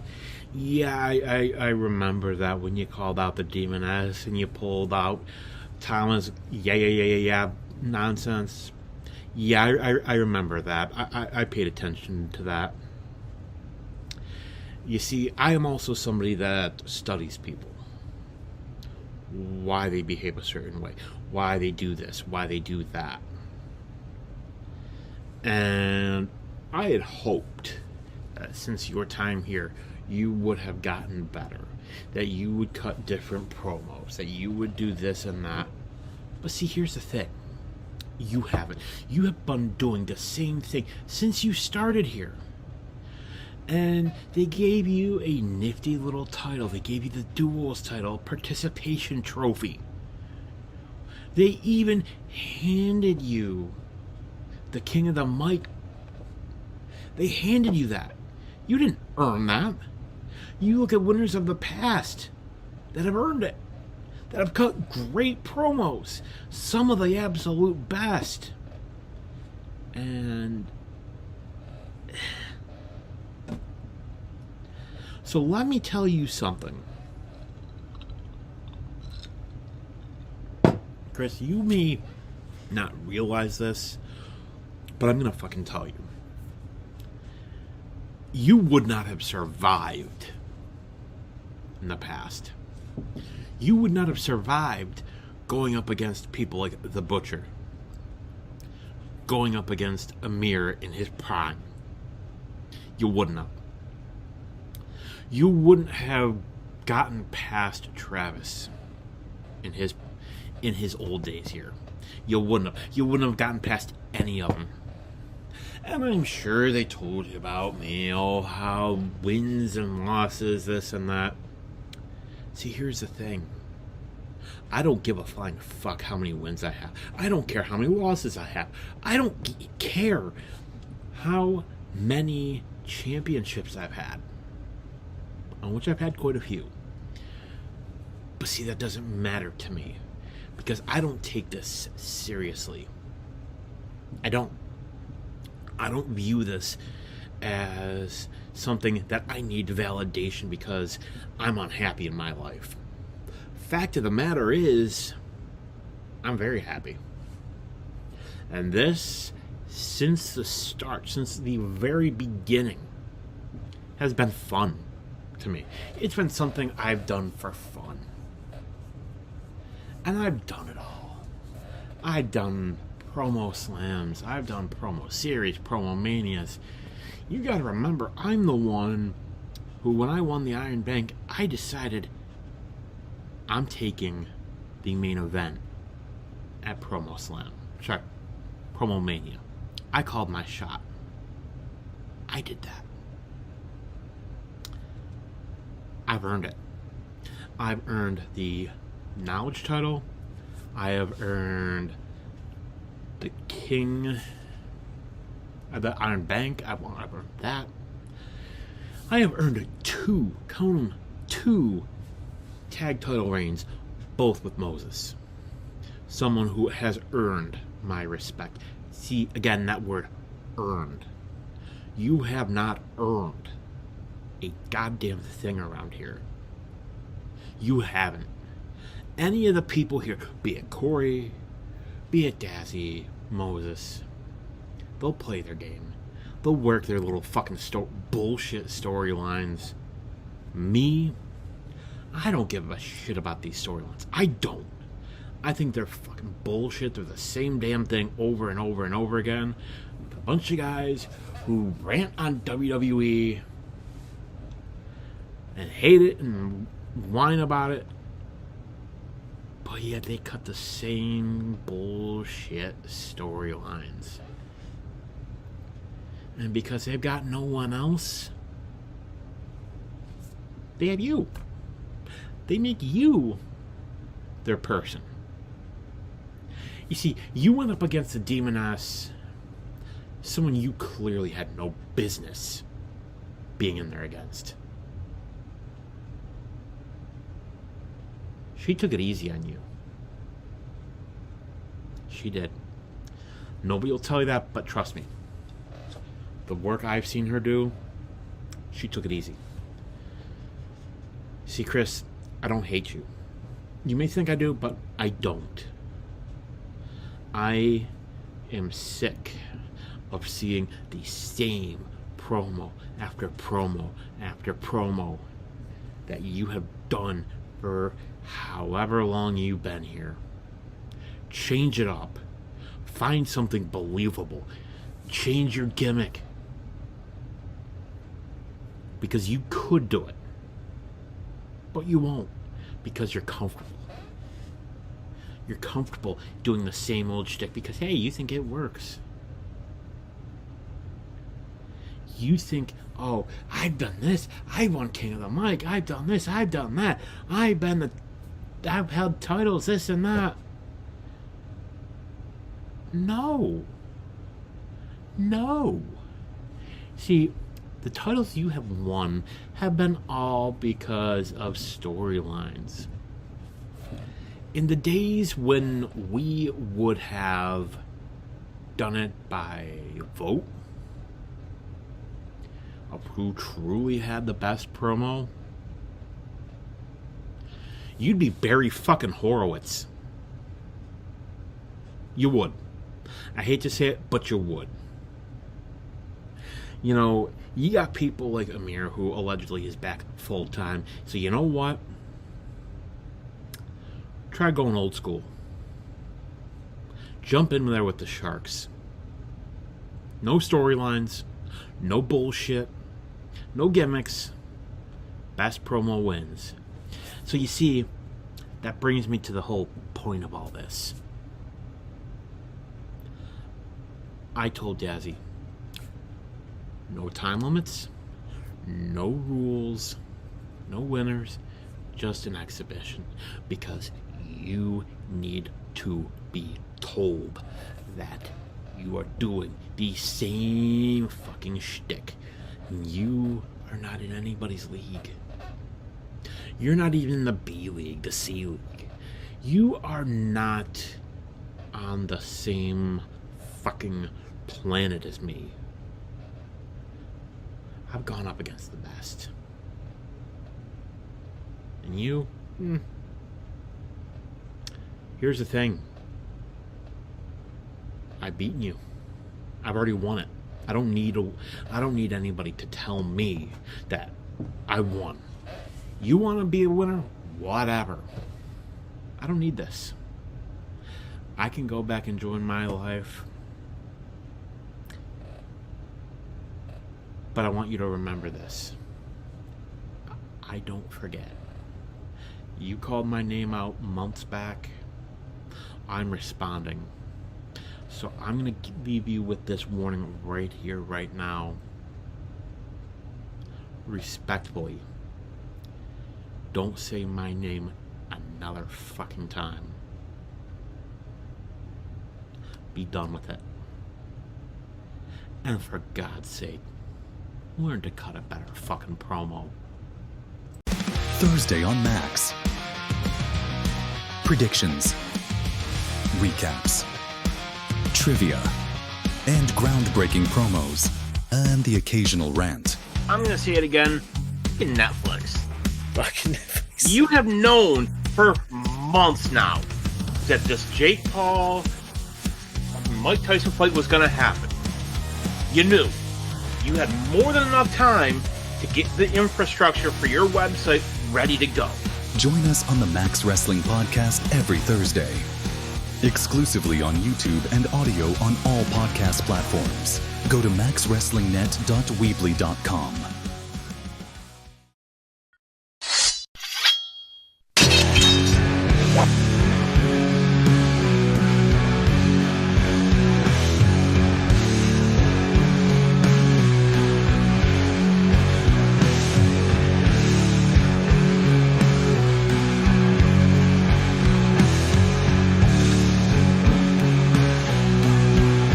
It appears during my absence,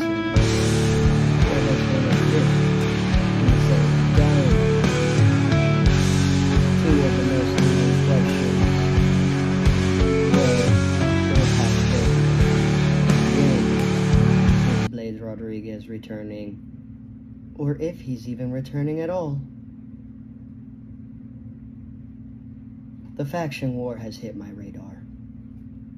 I no longer want to stand in the shadows and wait. Which thus, the question lingers on. Who does Blades Rodriguez stand with? I stand with the Brothers of Max Destruction, of course. Why not? Regardless of in-house quarrels in the past to which have been indebted, Chris Reid, Cypher, and the Walker shall be victorious, of course. After all, sometimes all you need is a nice nifty blade by your side. So, that is my allegiance. The Brothers of Max Destruction have reached the outlaw lands of Texas. And I will do the best I can to make sure no one stands in our way. I am back. And I am more bloodthirsty than ever. So, let's just see what unfolds on the battlefield. Welcome back to Max Wrestling. I am the Captain. He is El Jefe, he is Beer, and he is Cypher. Speak their name and they appear. Once again, make sure you like and subscribe on YouTube, follow us on all podcast platforms, and make sure you visit maxwrestlingnet.weebly.com. It's a great little site. We got it all hit it. Alright, it is knowledge title time for me and Teddy P. Let's go. That's right. It's knowledge title time. I was going to call it knowledge trivia title time, but that would be one and the same. But I am here with the only man that can currently call himself the Max Wrestling Knowledge Champion, and that is the only man who could be called the Dinero. Ted P. Dinero, what's up, big dog? Are we nervous about this one? 60-second rapid fire? It is what it is. It was already written in prophecy. Shall be fulfilled. Strong words from a strong man, Captain and Cypher. All right, let's get it rocking. Again, 60-second rapid fire. I will start the timer after I read the first question. And we'll give you a layup to start it up. Who was the inaugural European champion?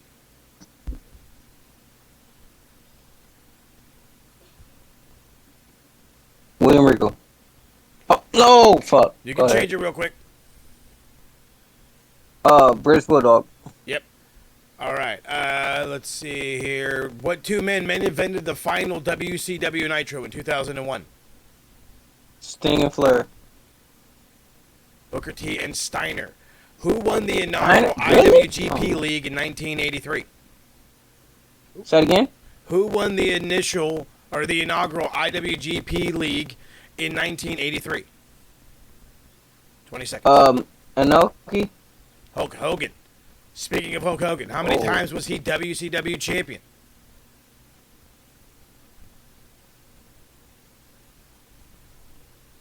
6.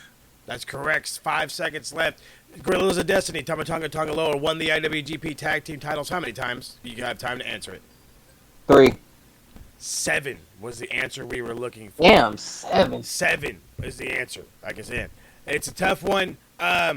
For some shits and gigs, let me throw out. I want to see if we can't get one here. Actually, I'm going to give you not an easy one, but one that I want to see if you can get it. If you can, he can't. I don't know. I kind of want to test it. So this is the gauger right here.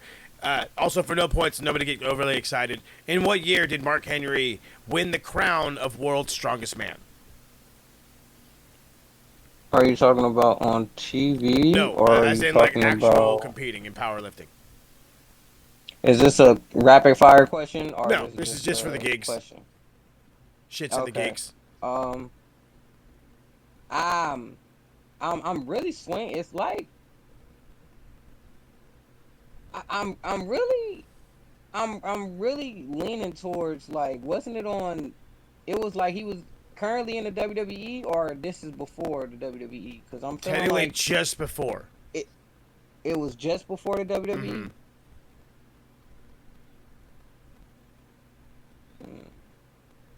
Take a guess.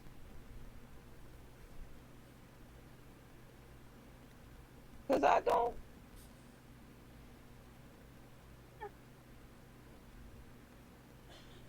I'm thinking like 95.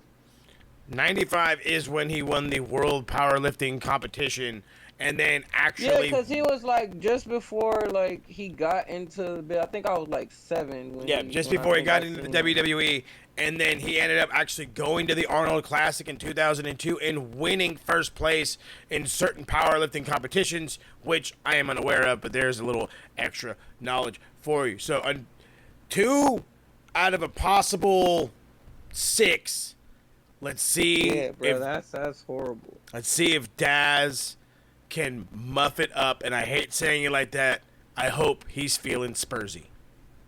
Yeah, cause it's real rough for me.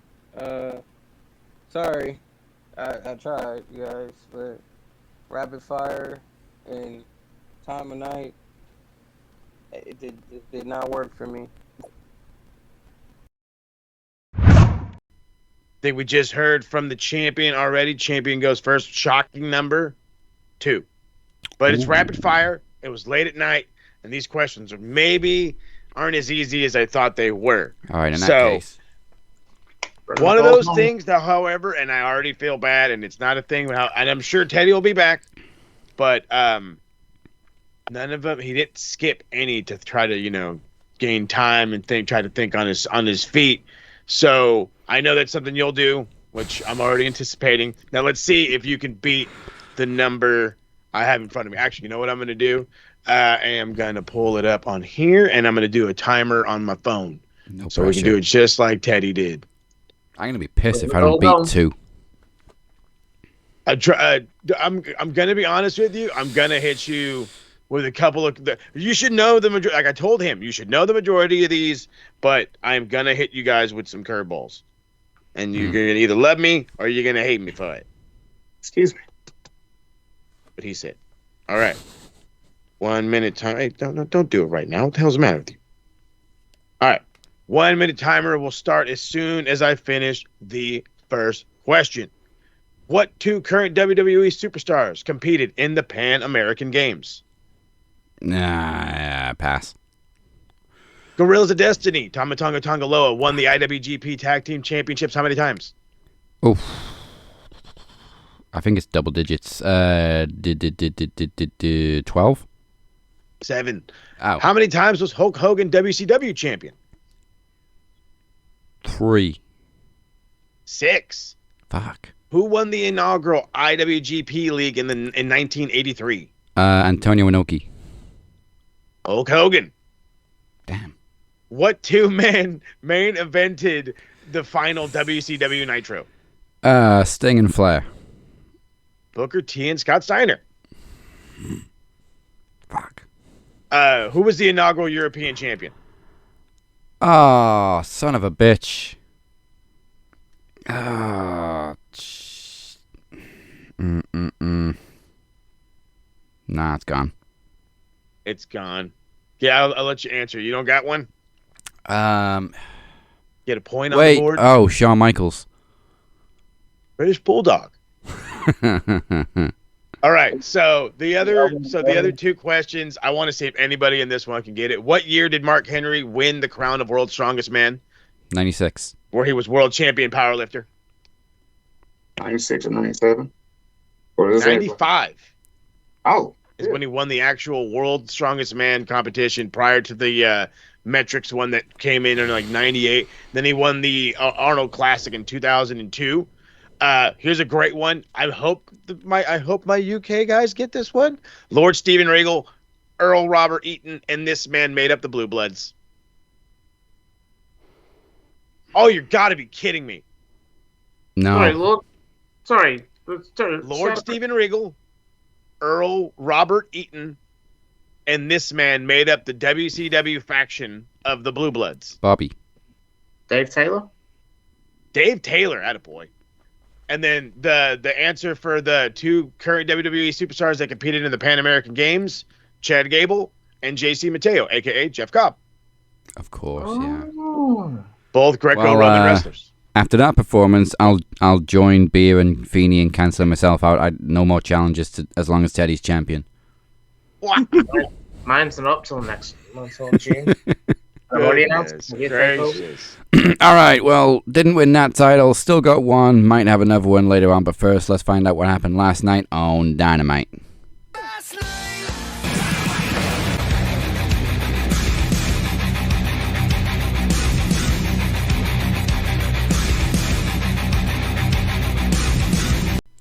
Not gonna lie, it's probably like one of the coolest fucking little intro things that we got.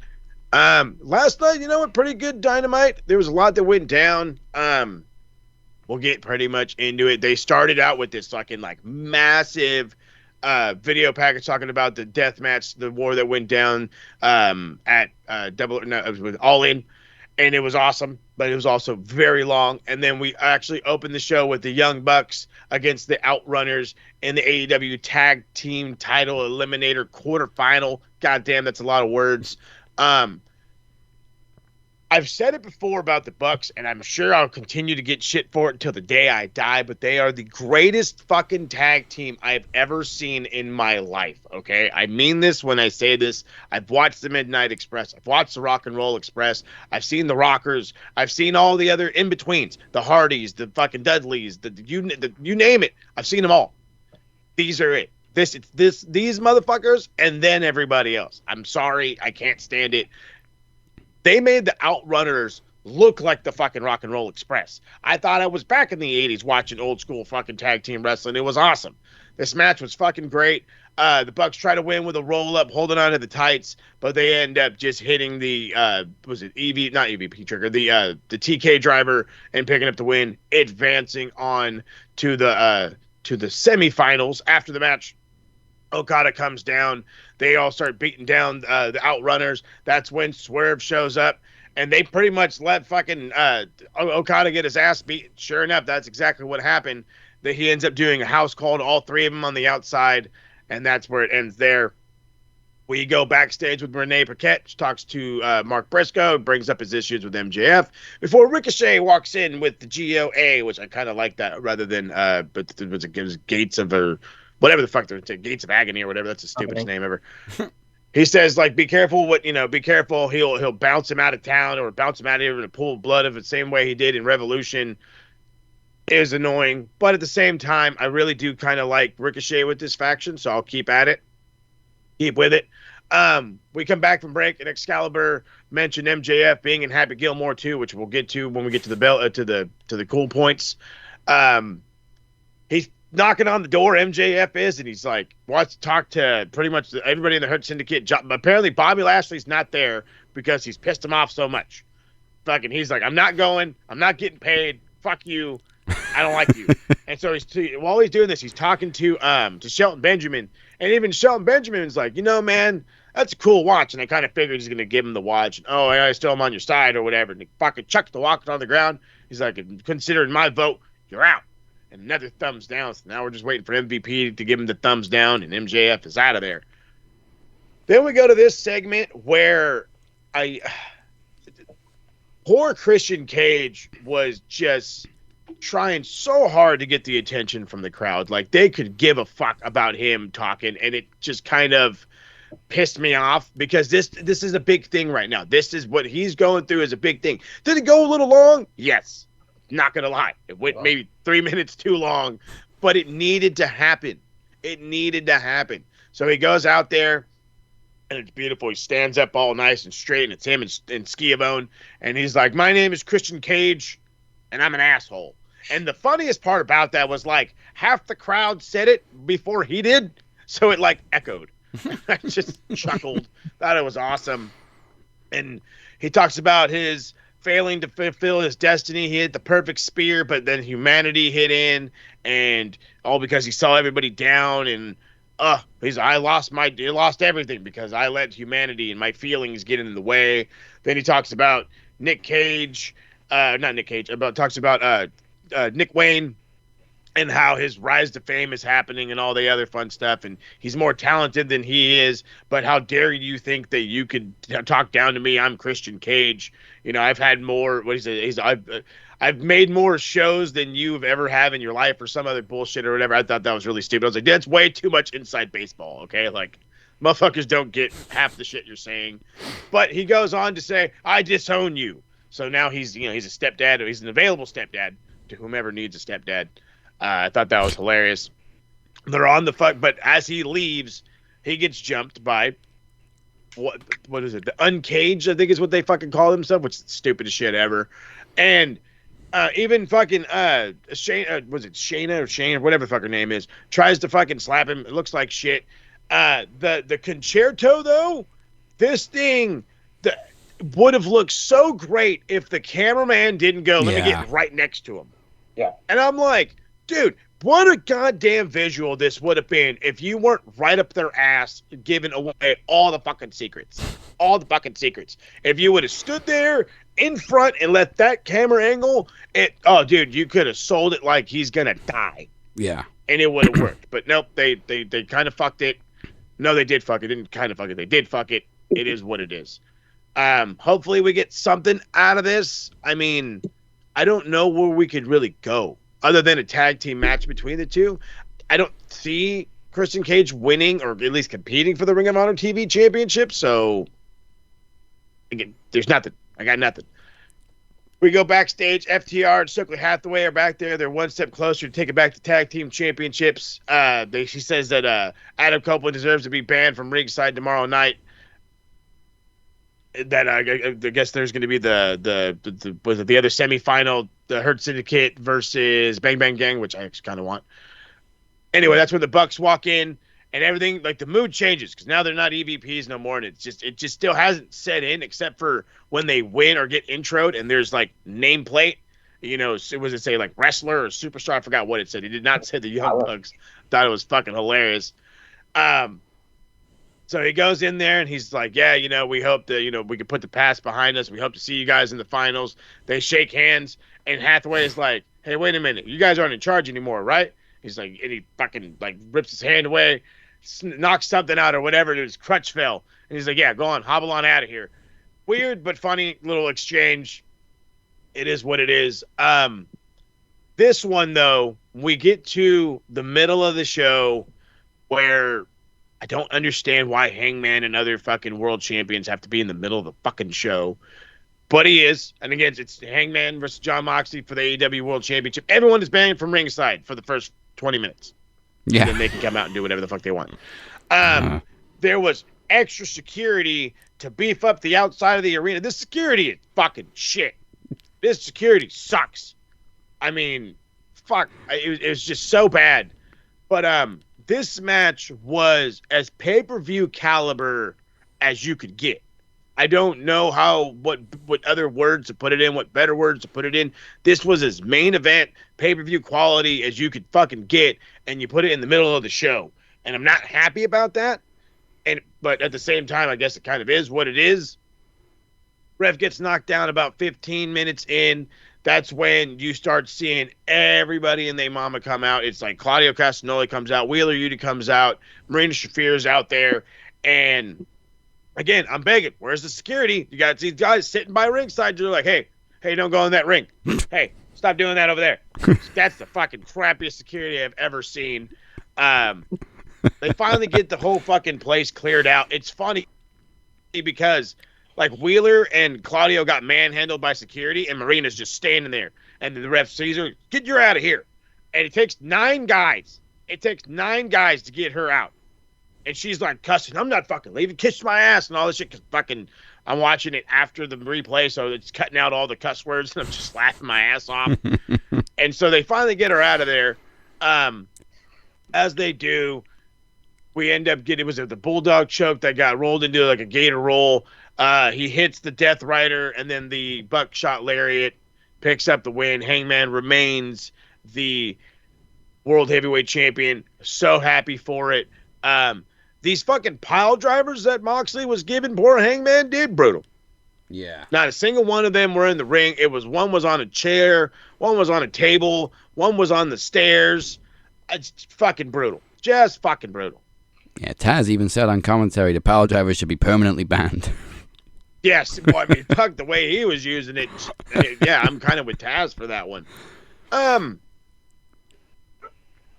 don't know why, but I could give a shit about Dustin Rhodes versus Kyle Fletcher, and then they give me this video package that they're going to have this TNT title match on the Chicago Street Fight tomorrow, and I, for some reason, have never been more amped to see Dustin Rhodes fucking in a street fight. I don't know why. But now I'm jazzed for it. I'm up for it. I wonder how long that actually lasts. We get a women's tag match. Toni Storm, Alex Windsor versus Athena and Billy Stark. And Athena and Billy Stark are getting the fucking push of a goddamn lifetime. These ladies are on like television Finally. every week now. I kind of like it though. Alex Windsor and Toni Storm are an interesting team that I would not mind seeing a lot more of. They just have this oddball chemistry where you swear they've worked together for a while. It works. I have my own issues with Windsor for fucking who her husband is. Her selling kind of sucks, but that's neither here nor there. All in all, it was a good match. Athena hits the O face or whatever I think that's what her fucking finisher's called, and actually pins Toni Storm and does this whole like parades the fucking contract in her face and tells her it's only a matter of time. So I'm sure that's gonna. I wonder when that actually is gonna happen, because I'm very much ready to see Athena as AEW Women's Champion. Not that I don't want Toni to be champ. I think that the iron is hot. You know what I mean? Yeah. The iron is hot. Hit it now.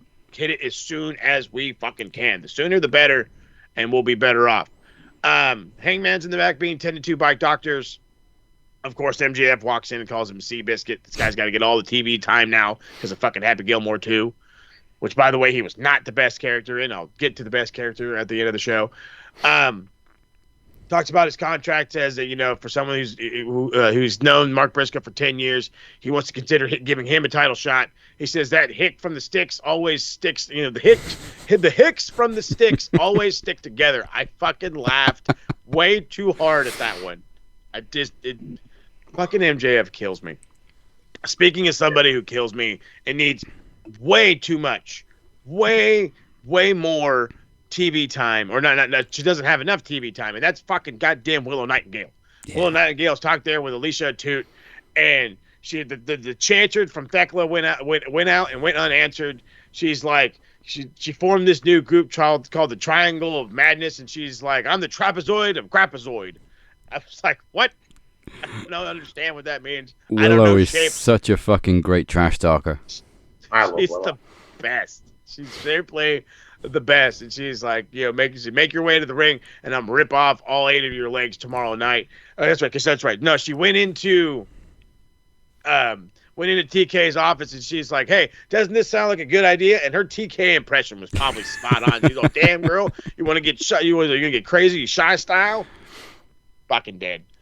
So that goes down tomorrow. I'm kind of interested in that one, mainly because I've been behind Willow for so fucking long, and I think it's time for her to get some true love. However, Thekla is good, and she's new, so I'm curious to see where it goes. Mark Briscoe versus Ricochet. I'm so tired of saying Ricochet's good at this wrestling thing, because he is.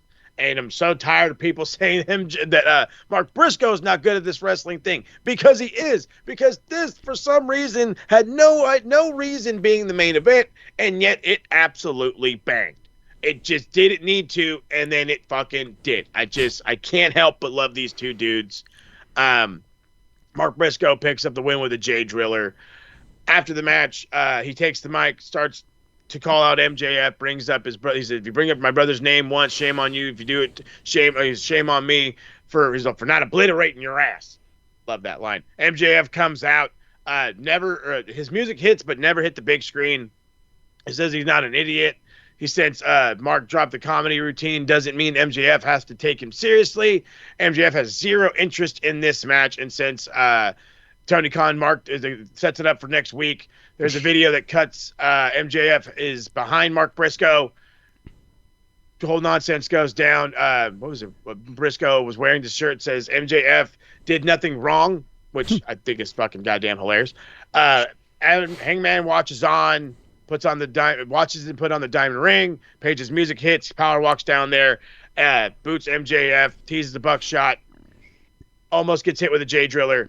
That ends that. So not only does Hangman now want to get a piece of this, but he is pissed off Jay to the whole point.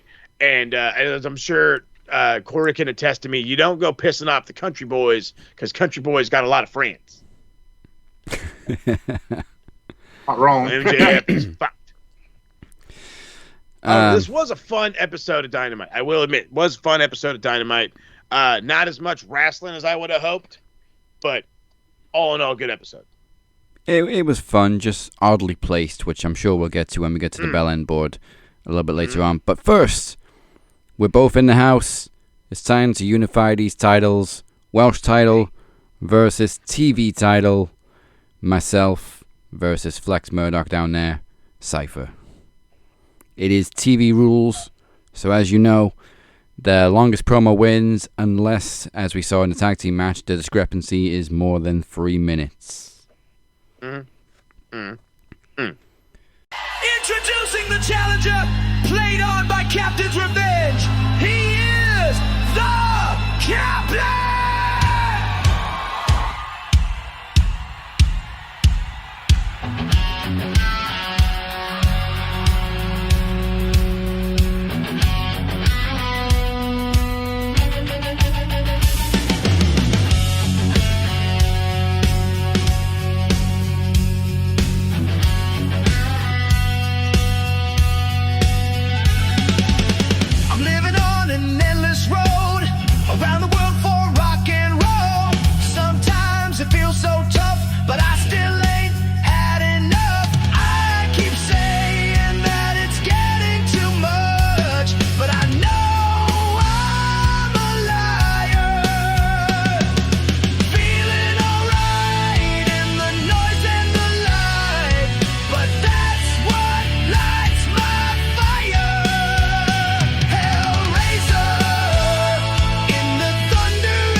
TV time.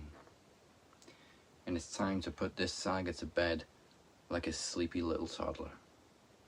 So Corey, grab your milk, grab your blankie, grab your favorite toy.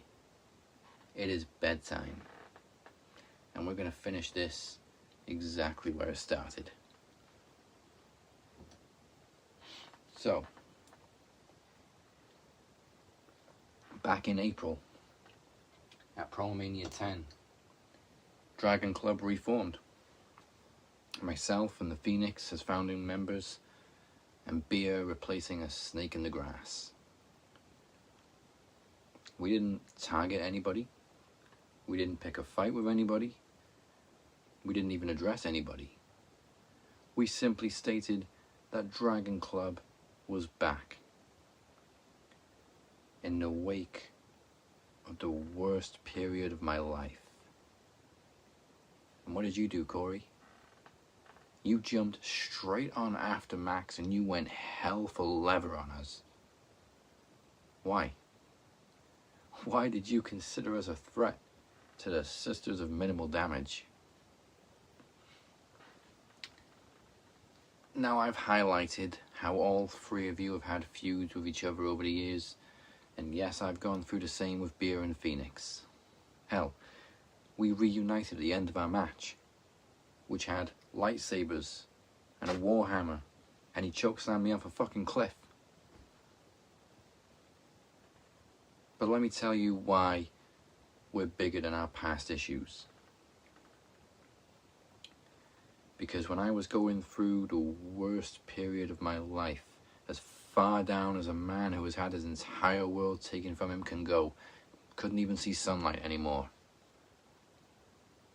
Beer showed up and showed me what a true friend really is. He had my back instead of leaving a knife in it. And Phoenix literally put a roof over my head. That's how I know that this version of Dragon Club is stronger than ever before. Stronger than a brotherhood. Stronger than death. These boys defended my name in rooms I wasn't in, and for that, our bond means more to me than life itself. And then there's Chris, and Corey, and Travis, taking offense to us coming together. Chris, the forgotten champion, and Travis, the part-timer. But you, Corey, at least you showed up. Now, I don't understand what your issue is with us, or with me. We are a brotherhood built on trauma, just like you three. And I'm just trying to book a show that people want to watch. So when I try and put something exciting on our screens, and then you guys get together and you say, nah, that doesn't work for me, brother. You're not just pissing on me. You're pissing on everybody that tunes into Max Wrestling. Corey, I tried to give you multiple opportunities to win championships out of respect, and you threw them all in my face. I tried to give Travis closure against me, closure that we have been trying to get for almost a year, and he threw it in my face. The only one that was willing to face me was Chris, desperate to defend his title, and now I'm 5-1 against him.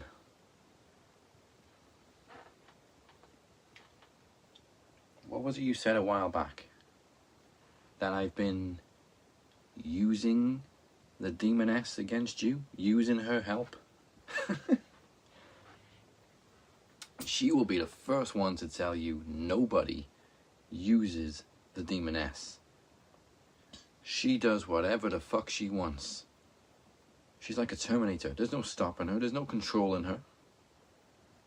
We've defeated you together multiple times because the Shape and the Demoness have always had a sibling-like bond. And now she's gone off and joined the c.W.o, and that's entirely her choice. I'm not going to stand in her way, and it does not mean that our bond is broken.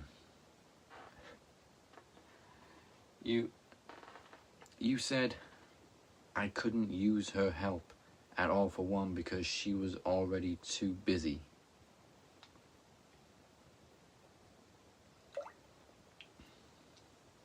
I never tried to get help from her. I never asked for or needed help from anybody. I defeated Chris, again, all by my damn self, because I can do it blindfolded. The reason I wanted a triple threat against you and Chris wasn't because I was trying to drive a wedge between you. It was because I wanted to prove that I could beat two members of the BOMD at the same time. Also because I wanted Chris to have a marquee match with two of the best. Also because I wanted to put both of our championships in the spotlight. Also because I wanted to do something that has never been done before in Max Wrestling. But now here we are. One-on-one at PromoSlam. Like you said, Corey, you always show up at PromoSlam. So, now, let Daz talk to Corey. Because I'm not coming at you with anything supernatural. I'm not giving you the shape or the jester. You're not even getting the coffee guy. This is two human beings that pick up a mic and talk shit. Corey, you are one of the reasons I believed in myself to just be natural and cut promos, not rely so much on characters. There's a time and a place for gimmicks, and this ain't it. This is about talking that shit.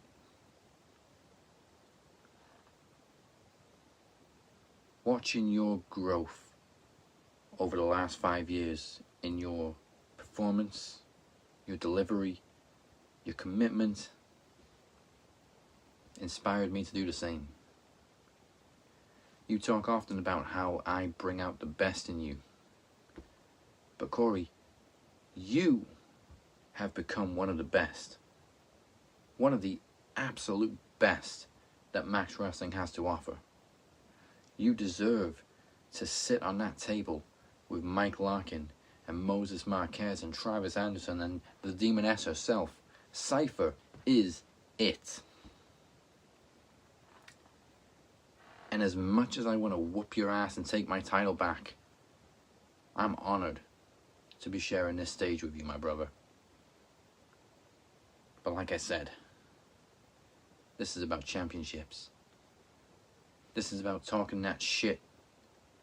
This is about bringing that fire. This is about the Welsh Championship and the Television Championship. And you know what? Let's move this fucking camera. Because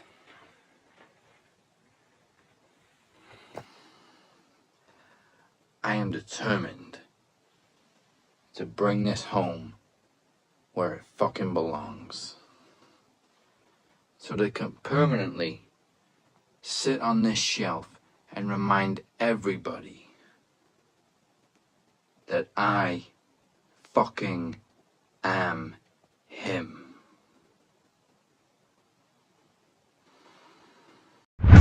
So let's go with the Welsh champion first, and a time of 9 minutes 16 seconds. For the television champion, however, we have a bit of issues. In the TV rule states your promo must be a minimum of 3 minutes long, otherwise it does not count. And his time was 2 minutes 56 seconds. Oh, damn. Unless you sent me the wrong one. I think I might have sent you the wrong one. You might hold on, wait a minute. Pause. I don't know what you sent me because you sent me something that was 3 minutes long, Famsky. My bad. I sent the wrong one. Okay. And he did it. Yep. Damn. All right, cool. I sent the wrong one. I don't know what I sent. I was like sleepy as hell, and I was like, I got to send this to Mo before I go to bed. I don't know what I sent them. Damn it. I thought I sent you one that said PromoSlam 10 on it. That's that one I got. Damn. So I'm gonna have to do that. Hold on. Yeah, send me that because I must have husband. Still only go 3 minutes. My butt's still squeaking.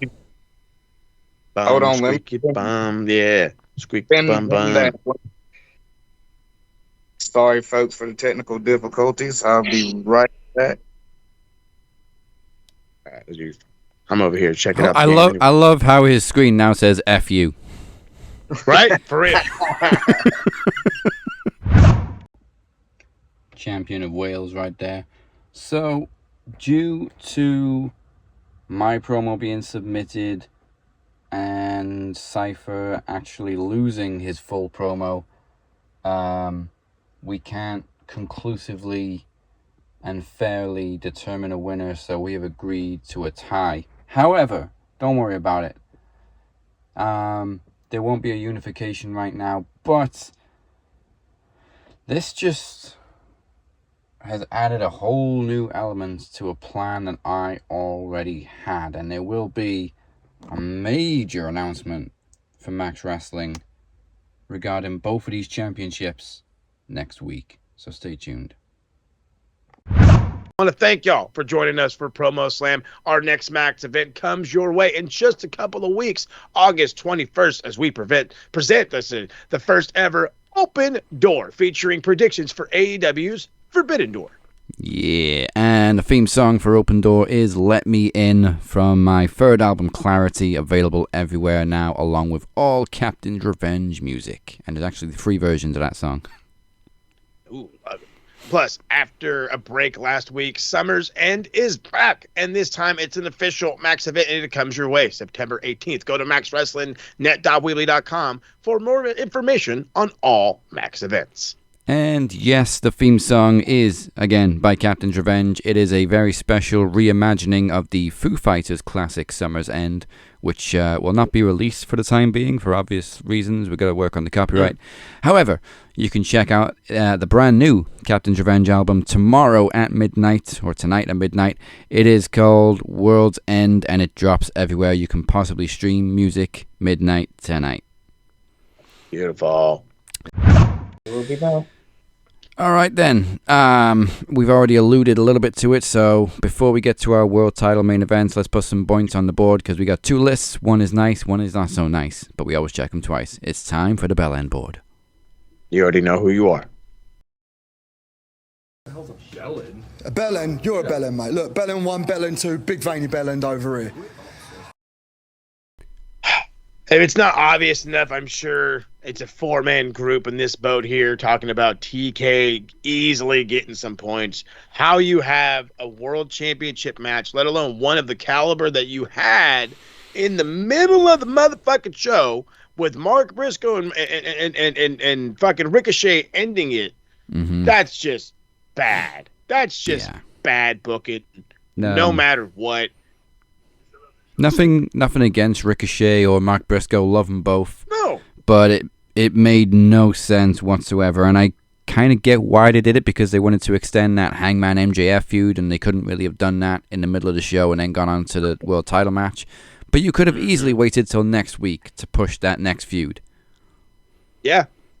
Very easily. I think what it was is they wanted to put MJF on TV as much as possible this week because Happy Gilmore 2 came out. Mm-hmm. But it was still stupid pacing. You don't put a world title match of that caliber in the middle of the show. Especially when you got Darby doing his crazy dive off the balcony and all the security and all the mayhem that was going on. It was just Plenty weird. of it.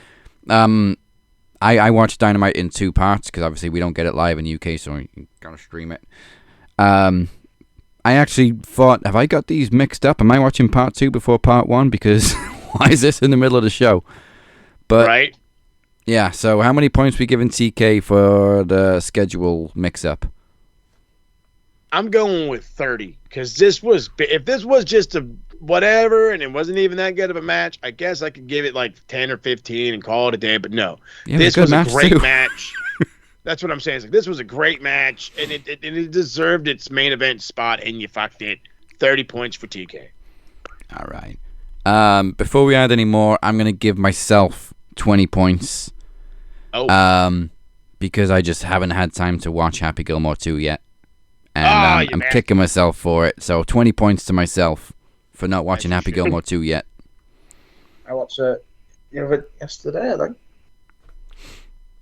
Wasn't as great as I expected it, but the nostalgia hit. Yeah. But not as good as first. First was always going to be an OG. It's always going to be the best. The classic one is going to be the best. Like, no matter how many times you reimagine it, remix it, reboot it. The OG's the OG for the reason. Yeah, you can't do comedy the same way you did in the 90s. No, sir. Oh, you'll have people complaining about everything these days. I hate saying it, but in the words of Enzo,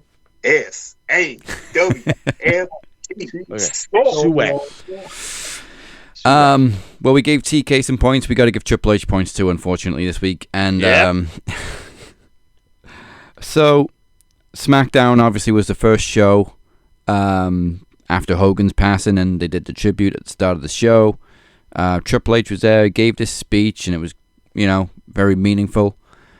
And then we get to Raw, and I know Triple H is there because he's in the back producing the show. But he's not on the stage, and okay, I get it. They want Nick, Hogan's son, to be front and center. Fair enough. So I think maybe somebody else is going to do a speech. But then I hear Triple H's voice, and as he starts speaking, I'm like, wait, is this the exact same speech from SmackDown? Is he just delivering the same speech? And then I don't see Triple H. He's not on stage.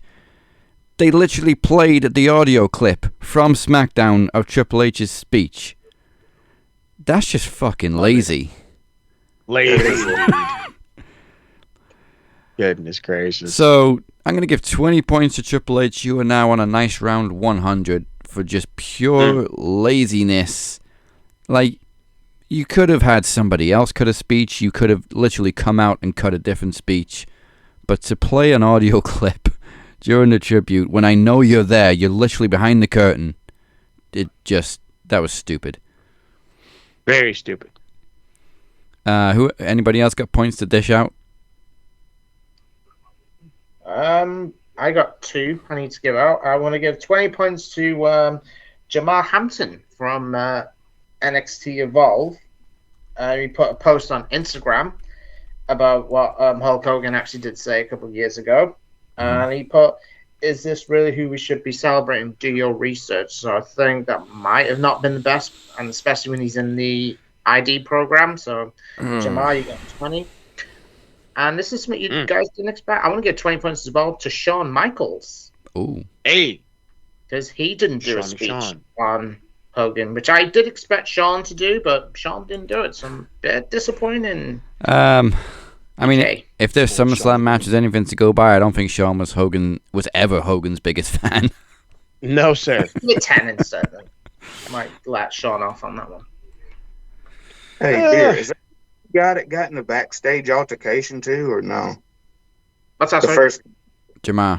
That first guy you mentioned, the first guy you mentioned before, Shawn, is that the same person that got in that backstage altercation too?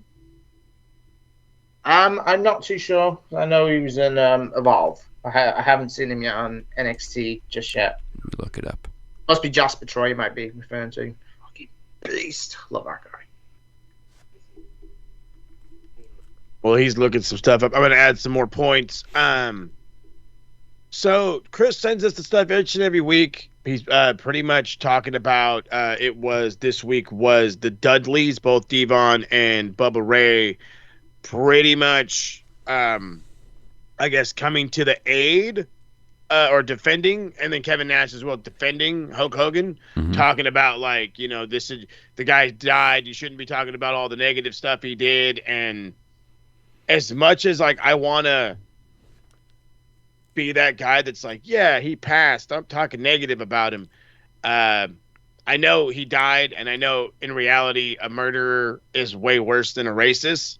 But if we're not allowed to talk negative on Hulk Hogan because he died and he was like a massive, massive, well-known racist, but yet we have to, as Kevin Nash said, embrace what he did for the business, then why is it every time somebody brings up Mr. Benoit, it turns into a fucking debate about, I don't care what he did. Yeah. So why are we having a double standard? That's just my gimmick. Like I don't want to give the points out. I don't want to defend or not defend or deflect or whatever. But actually, no. I am going to give Kevin Nash 15 points because how dare you say that shit? How dare you get mad at people saying you can't tarnish somebody because they died, but yet you were one of the first people to talk about Chris Benoit.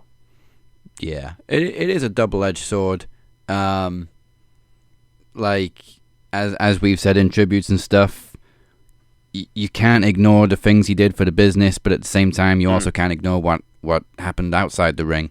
And it is the same with Benoit. We always talk about how he was an amazing fucking wrestler, one of the best technical wrestlers that ever was. But that's at the same time, we're not defending what happened at the end. Yeah. So yeah, 15 for Nash does like to run his mouth, but he's lost 2 of his 3 brothers now, so I get it. Yeah, making sense.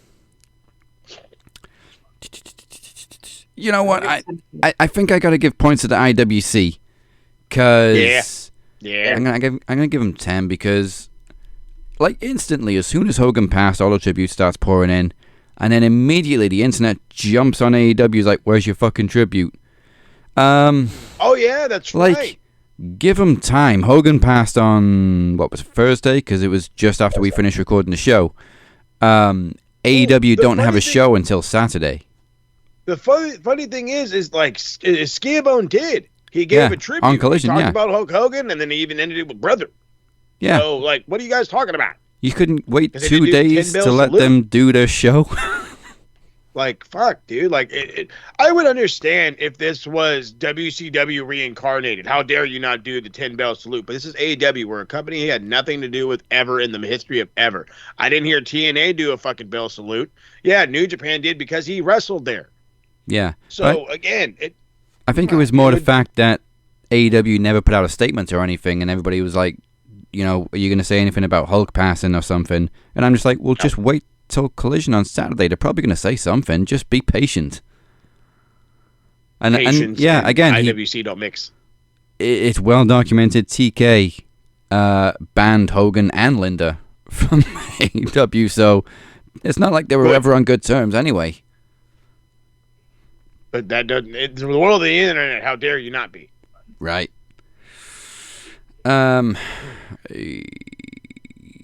I want to give 10 points to Ernesto Ocampo. Oh, jeez. Super Luchas. I think we discussed that guy. For mentioning Alberto Del Rio saying that WWE want him to return. No. Alberto Del Rio, or whatever the fuck his name is. Ever. No. He's never coming back. He is blacklisted. Never, ever. How many points? I'll give him 20. And ever mentioning that name. Mike Larkin's going to get a kick out of this. What's his name? Ernesto Ocampo. It just reminds me of that time Anthony Walker did the trivia on this show, and one of the questions was, who did I interview on my show? And we're all like, I don't have any fucking idea, and I don't know. And the answer was Massimo Italiano. And again, we're all like, I don't know who the fuck that is. Who's that? I'm going to give 10 points to Nikki Bella. First of all, you came back when nobody needed you to come back. But she's out there hanging out with Io Sky, Rhea Ripley, and Stephanie Vaquer on Raw, and she just looks so fucking out of place. Look, bro, she's so out of place they cut her only line in Happy Gilmore too. Oh, thank you. Thank you, Mr. Sandler. God, I do not need to hear Nikki Bella act. Or try you'll see a girl in a blue golf kit with like a fucking white hat and a black hair ponytail, and you only see the back of her. That's Nikki Bella. Oh, thank you. Who was it? Paramount did Happy Gilmore, and they probably thank you Paramount or whoever. Yeah, well, made the decision to cut it short. Netflix, whatever. But Becky's in it. I totally had no idea Becky was in it until I seen her. I was like, "Is that Becky Lynch?" Sure is. Nice. Yeah, I knew she was in it. I know MJF obviously got a big role. Yeah, I can't wait to see it. I just haven't had time. No, I know. It's I'm also on season 4 of Yellowstone now, and attaboy. Man, priorities. If season 3 ending cliffhanger and then season 4 opening, best shit. I don't know who else to give points to be perfectly honest. Been quiet. There hasn't really been many bell ends. Yeah. The internet's just been divided over Hogan in the last week. That's about it. You know, just to think about it, Happy Gilmore 2 is the closest we're ever going to get to a WWE AEW crossover. There's American Gladiator. I would have loved to have seen MJF and Becky Lynch interact, like offset and stuff. Oh, apparently they were taking pictures on the gram. Yeah. And American Gladiators as well, with The Miz being there with Camille and Wardlow. That's right. And my guy Boogs as well. Big up Rick Boogs. Oh, I miss Boogs. Fucking love Rick Boogs. Wild man. All what right. a fucking mistake. I've got a few named off stuff in my head for the next one, so let's move on to the good side and put some points on the bruv board. Bruv. Bruv.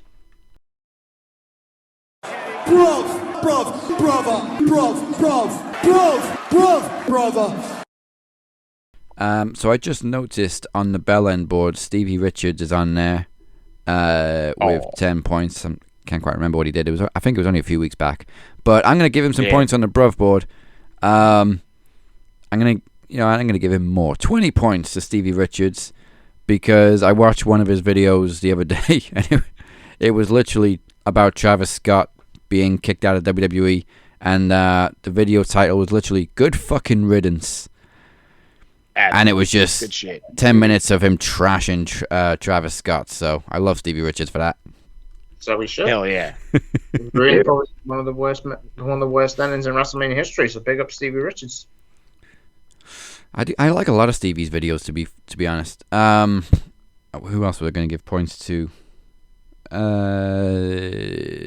Is somebody already on the board?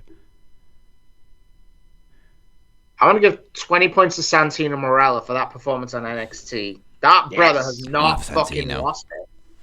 He's not lost it. He looked great. He did. Santino looked like $1 million, moving like he's back when he was in 2007. Yeah. Yeah, he looked great. He did look great. 20 points to Santino. I got. Go on.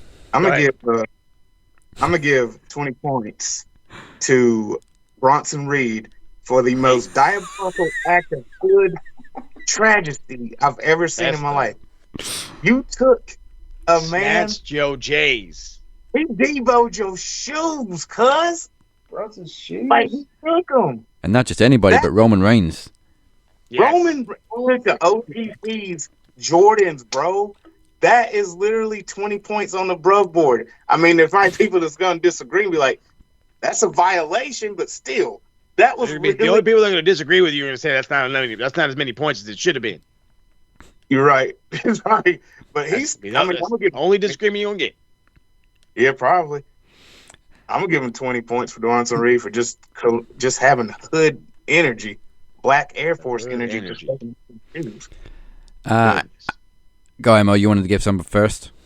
Actually, I do, and this is going to help entice you to go watch Happy Gilmore 2 even more. So I want to give, are you ready for this number? 100 points. 100 points to the greatest actor / wrestler / recording artist, Bad Bunny. Yes. Bad Bunny in Happy Gilmore 2 was so damn good. There's nothing this guy can't do. And English isn't even his first language. There's nothing this guy can't do. He's so fucking good. 100 points to Bad Bunny. Why you got to be so talented, man? Give some to the rest of us. For real. For real. I didn't get 10. I got 10 points for CM Punk. As much as, we've talked about the positive and the negative of Hogan, and we've showed some respect, The tribute on Raw. I can't get over Punk's just fucking stoic face. It's such a living meme. Just wide-eyed, tight-lipped. You could almost see the steam coming out of him. It was just so funny. So 10 points to Punk.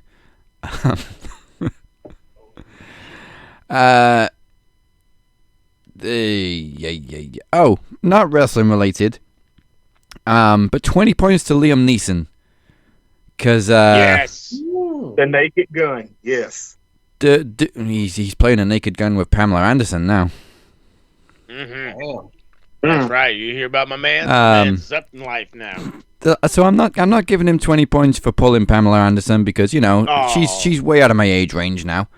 But they just genuinely look so happy. So 20 points to Liam Neeson. Good for you.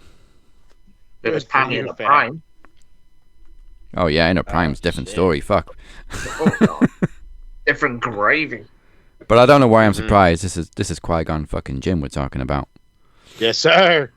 Got that the greatest Jedi to ever live and Super Spy. Because let's not forget, this man made Taken. Yes. Thank you. Yes. He looked like a badass in all three movies. An easy 50 points to Jelly Roll. Jelly Roll? Bro. Yep.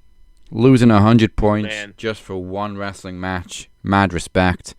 And your promos are so good. I actually can't wait to see you wrestle on when are they wrestling? Saturday? Yeah. 50 to Jelly Roll. Good for you. And that little small shout out to Abyss with the black hole slam, bro. Yeah. That was Abyss's finisher move he did too. I was like, well, damn, all right. I'm sure Abyss was impressed by it. Oh yeah, and sitting in the background. Hey, wait a minute, that looked familiar. I'm gonna give a whopping 50 points to Drew McIntyre for them fucking promos. Yes. Yeah. Oh God, I hate this brother. He's fucking amazing. Anything You know this what? guy can't do wrong.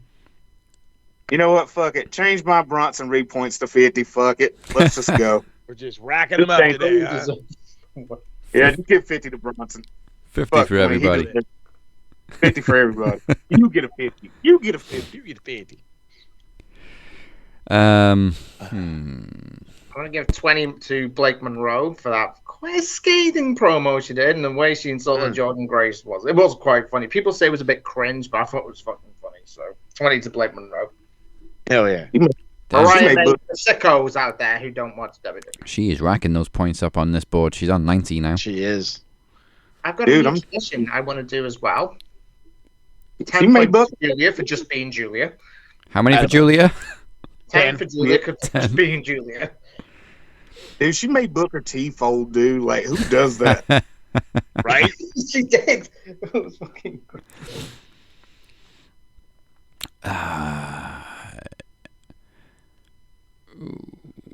Yeah, I can't really think of anybody else. No, I think I'm done, actually. 20 points each to Wesley and Javon Evans for that fucking banger they had on Tuesday. Hey. Oh, that match was literally crazy. Probably one of the best matches on NXT I've seen for a long time. That match was fucking phenomenal. Oh, no, wait, I do got points. 20 points to Naomi, because your confidence is growing every week. We said, well, I think we all said, when this gimmick first started going, the catchphrase and stuff were a little bit cringy, but she's getting better. The gimmick is tightening up. It's getting much, much more watchable. So 20 points to Naomi. You're growing into it. And it's getting over. Mm-hmm. And I know Flex is going to love this one. 20 points to Lyra. Just for that appearance on Raw. Just cuz. Yeah. Dude, I marked out so hard. She even did that little dance. I was like, damn it, woman, is it not? The Becky Stompers. Becky Stalvers? And I'm very happy that on the WWE tryouts that her fiance is in is LJ Cleary. I'm looking forward to that. I really hope he gets signed. Weird Al. LJ Cleary, good luck to him. I really hope he gets signed. He should. He'll be good in NXT. All right, I think that about wraps it up for the Bruv Board, and we need to wrap it up anyway because we got another match to come yet, ladies and gentlemen. Yeah, we it do. is all the gold on the line, and it's 5 years in the making World Championship match between Travisty and the Demoness, which surprised us all because she doesn't usually go for titles, even though she was a tag team champion. She's normally just in this for the fun of it. For the fun of taking souls. So, let's see how this one goes. I'm nervous, I'm excited, I'm nerve-sighted. It's world title time. Travesty versus Demoness.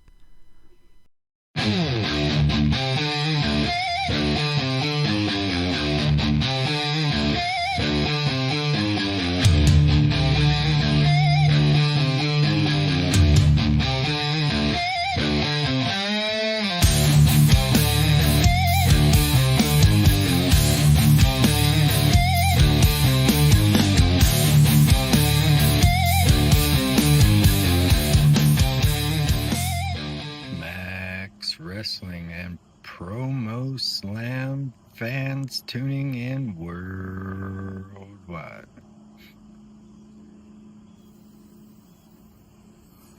We're back at it again, aren't we? But this time it's a little bit different. You see, I haven't been the best of champions. I haven't been very active. I'm not an active champion. And that's alright. Consider me like Roman Reigns. Only work a couple times a year. I mean, I am the GOAT after all, when it comes to Max Wrestling. It's not cockiness, it's confidence. But, as I was saying, I haven't been the best champion. I haven't been active, haven't been paying attention. I gave a whole lesson to Chris Reid about attention to detail. That's a lesson I have failed lately. Because I have no clue who has accepted my open challenge. Well, I know who it's not. I know it ain't Beer. It ain't Feeney. And it ain't the Captain. I made damn sure of that at the last show. That's alright. Knowing them, they'll probably create some bullshit gimmick just to loophole their way into the match and try to take the title. But I don't think they have the balls for that. They're not that bright. So, I know it's not going to be one of my guys. It's not Corey. It's not Chris. Hell, it's not myself. I'm not doing all that.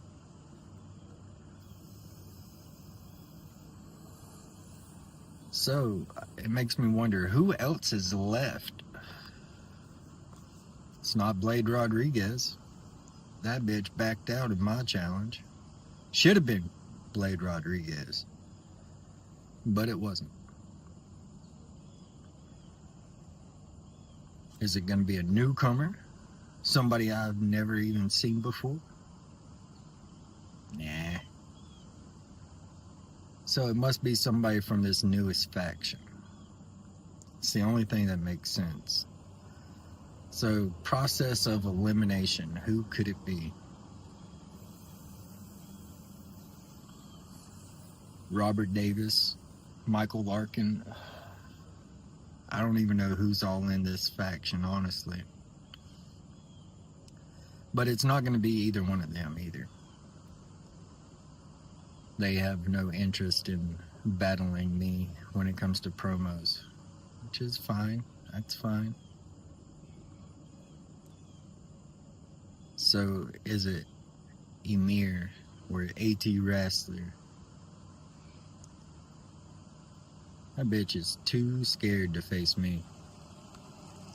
Especially after what I did to him last time.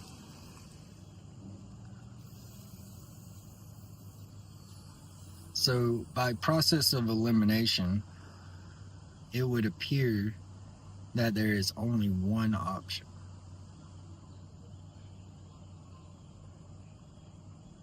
Hello, Nicola. Hello, Demoness. Been a while since we've gone one-on-one.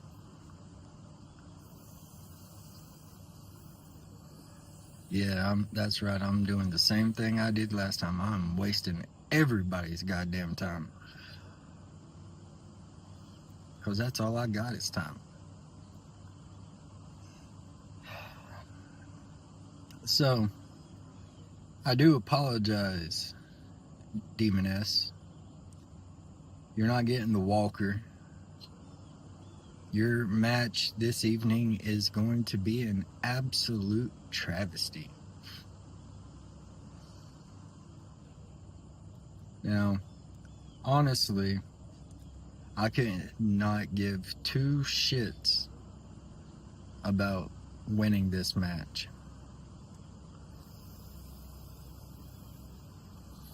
My reasoning is this.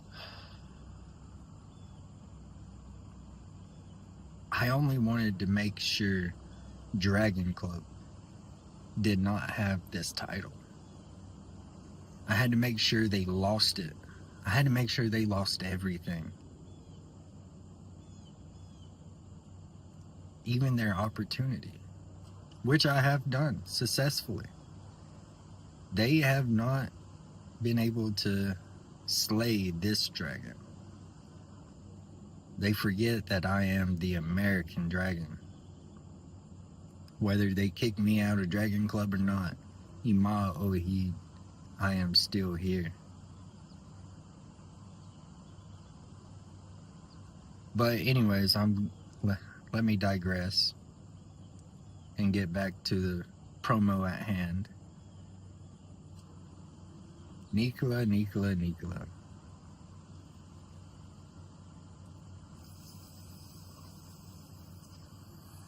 I have a strong feeling you're going to win this one. So do me a favor. Be a proud champion. Don't be the champion that I was. Take this world title and kick everyone's ass. Until I decide that I want to come back and take what is mine. That's the thing. Unfairness. It's unfair that I give you a match that I have designed for myself to lose. That's okay. But it is what it is. And you know what? I think I'm just gonna go ahead and cut it here. Because quite frankly, I don't care anymore. I don't care enough to finish this promo. I don't care enough to finish this match. So Dazzy, hit the Demoness's music.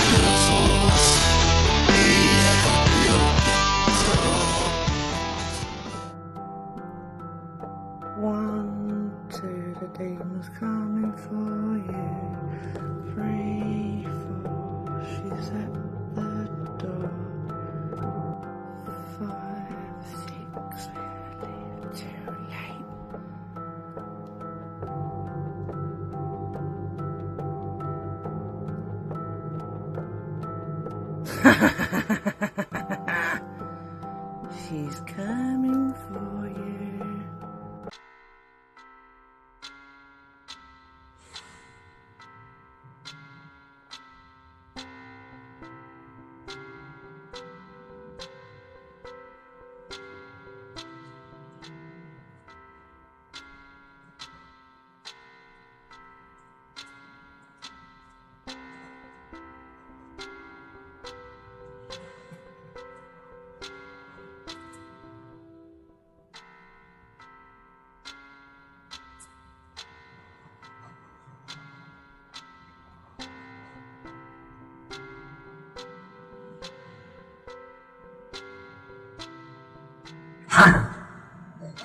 City's house.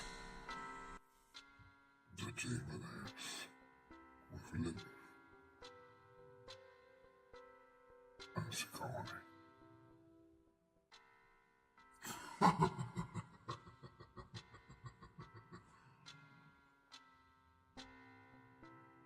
Yes, my sweet. We are going to destroy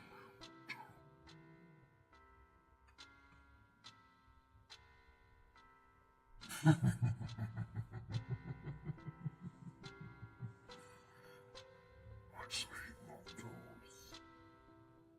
It's been a long time coming.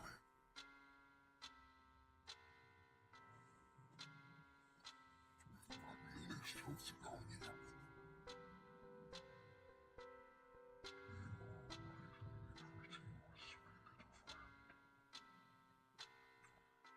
Travisty Walker Anderson. Where are you already? These two have been watching you for weeks. You see, before I had dominions, I also have things to persist, those that you do not react with. I want the goal. I want the title. You have something that everyone has always said. The Demoness does not want titles. I am a demon. We do not play fair or nice. I want every single son in men's wrestling.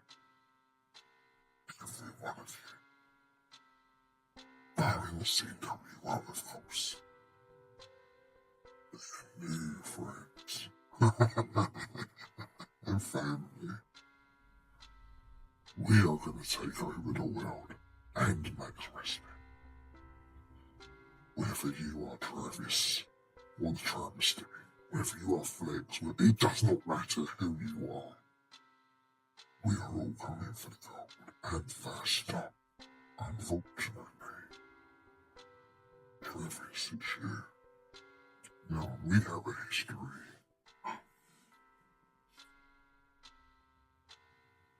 Of course. We have a history, Mortal. We have done this dance before. Haven't we? Last time, me and Demoness locked you in the house of horror. And we left you there to die. And we walked away with that gold that you have yet again. And yet again, I am going to take your title, and I am going to become world champ. And there's nothing you or any of the mortals can do. I can find to take you to hell. But I don't need to. Because I am going to plant myself inside your brain. I am going to take over your mind. What we did to Flex is nothing compared to what I'm going to do. I am going to put myself in your head. I am going to control you. And I am going to make sure that you do everything as I say. You think you can stop us? I am the most powerful weapon in men's wrestling. I destroy worlds. I am the one that will destroy your world. And everything in it. I don't need to do much for this, Travis. I've watched you evolve, I've watched you turn. But you're still the same. Still doing the same thing. Car promos. Just like RWT Kingpin did, and look where he is now. Ben, I could have buried you alive too. I wanted to make this area. I wanted to make sure you heard us. Because I'm not going nowhere. You gave up the tag team's titles to me and Shaq the Magnus. I'll be talking to you again, Wilson. Shit. Haven't forgotten about you either. But that's neither here nor there. Travis, I'm coming for that title. You can shut the doors, lock your windows, cover your mirrors. That's not going to stop me. I can still get in. I don't need to be there physically. I have power. I have black darkness. I have magic. I do not need any of that. For this, I am the most powerful being in Max Wrestling. Every mortal that has been and gone knows this. Some of you are not even brave enough to say our name. You call us living. A psycho doll robot. We are honored. But she can't die. I cannot. I am immortal. I am every scary thing. I'm not a boogeyman because I make you sing. I do not hide it. But why would I hide under your bed? That doesn't seem anyone. Nothing to you are brave enough, Travis. Because I don't think you are. I think you're going to be what you've always been. You stand there and tell me how I am fake, how I am this, how I've betrayed people, how I've made people life hell. That is my job. That is my... I destroy worlds. I destroy people. And it's something that I am proud to do. I have been in this world longer than any else. I have been here centuries. But you still do that. It's time to be clarity. Why? I've killed her twice. And funny thing is, I killed her best friend again. That's just not real. That's because Nicola has not been here at all for way over a year. You've all spoken to the Demoness. I took her out. Because of the fact I want power, I want gold, I want glory, and I want to take it to each and every one of you. I am the Demoness. I am c.w.o. I am also, and always will be, a black heart. But I am c.w.o. Which means that not just me is coming for gold. Daniel Crimmins and Moses Marquez should really watch their backs. Because a Statman and AD Wrestler are coming for you too. And Teddy P is coming after you, my sweet captain. And you're all gonna bow. I'm gonna make Travis all hands. All Travisty. Bend his knees and bow to me. I'm going to make him grovel and bend and plead. I'm going to possess you, Travis. I'm going to make you one of our. I'm literally going to make you under my power. You are going to be tortured from the inside out. I promise you that. And if none of you will talk to me again, then come find us.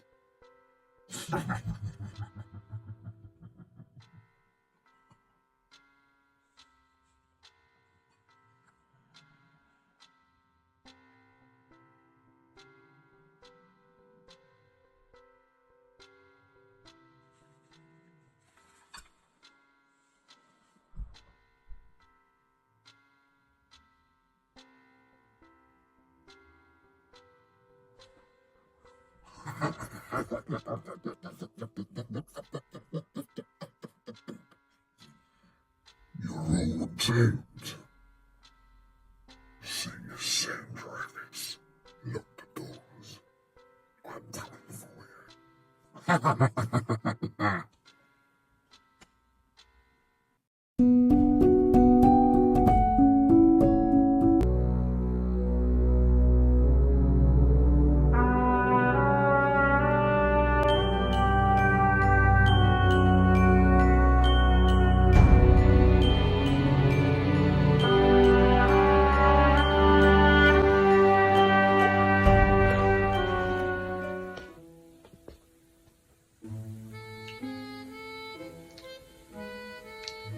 You ever hear a clock scream? No, really scream. Not tick, not tock, but scream. I have. See, once you've sat long enough with nothing but the sound of your own heartbeat and regrets doing tango in your ears, even the second hand starts sounding like it's begging for mercy. Time's funny like that. It stretches and snaps, like elastic, like sanity. Most people, they think madness is a descent, a fall. But it's more like a dance, really. A little two-step with the abyss. Some of us lead, some of us follow, and some twirl with the devil herself. You remember the first time, don't you? Oh, Demoness. You had me by the throat, and I swear I've never felt more alive. We were never friends, nor enemies, you and I. More like two blades circling the same neck. But God, what a duet we made. But now something's changed. I see it in your eyes. The hunger is gone. You're somewhat tame. But you don't tame beasts like us. You end them. So here's the punchline, my lovely little nightmare. I'm done dancing. The world's gotten boring. And you're the only one who ever meant it when you smiled before you struck. So, here's my final joke. I want you to kill me at summer's end.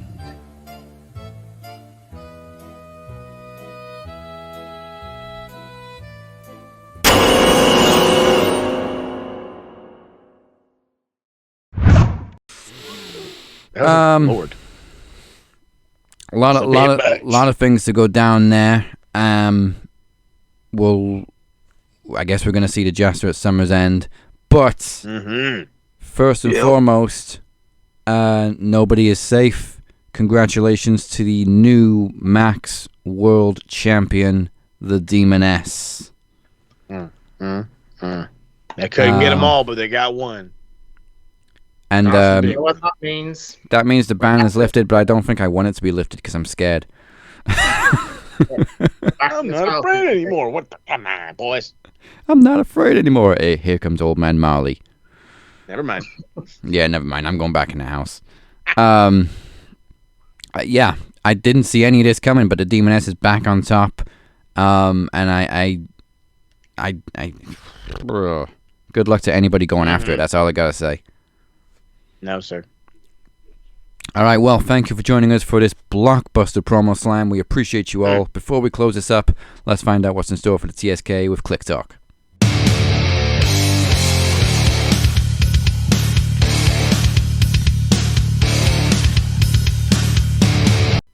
Oh, my goodness. Well, so as you can tell from the promos that have just come down, the TSK is in a little bit of a disarray at the current moment. Rob is doing what Rob does.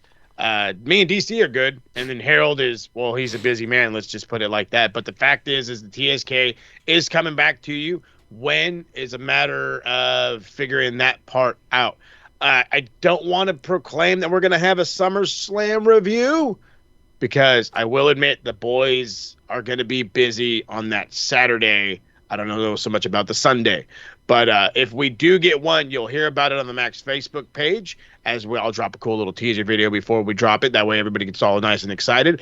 Other than that, Retro Rewind is finally going to be making a return because of the passing of Hulk Hogan. Yeah, I know I just ran on the whole rant about, whatever nonsense.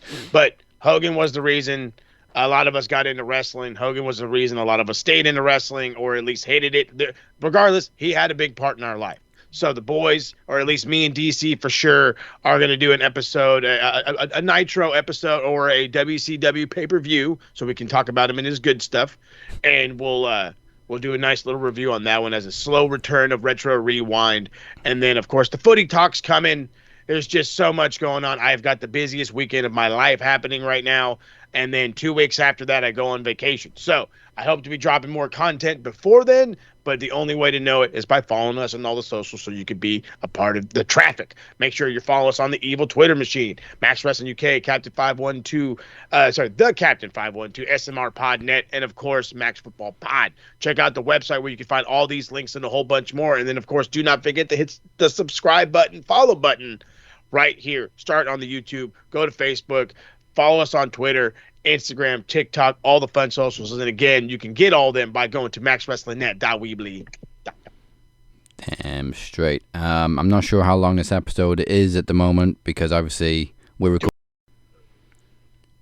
See, we went that long. Even the recorder cut out on us, but we've literally just got to close this up in like 20 seconds. So it may be close to 3 hours again. It's looking like a long show, but hey, we gave you plenty of action. So that's it for this week. We will see you next week for the fallout to PromoSlam and SummerSlam. And don't forget to check out Aftermax right after this, because I got a feeling it's going to be a good one. Goodbye and good night. Bang. You want the breadstick? I got no gold. Well, at least we're back in the title.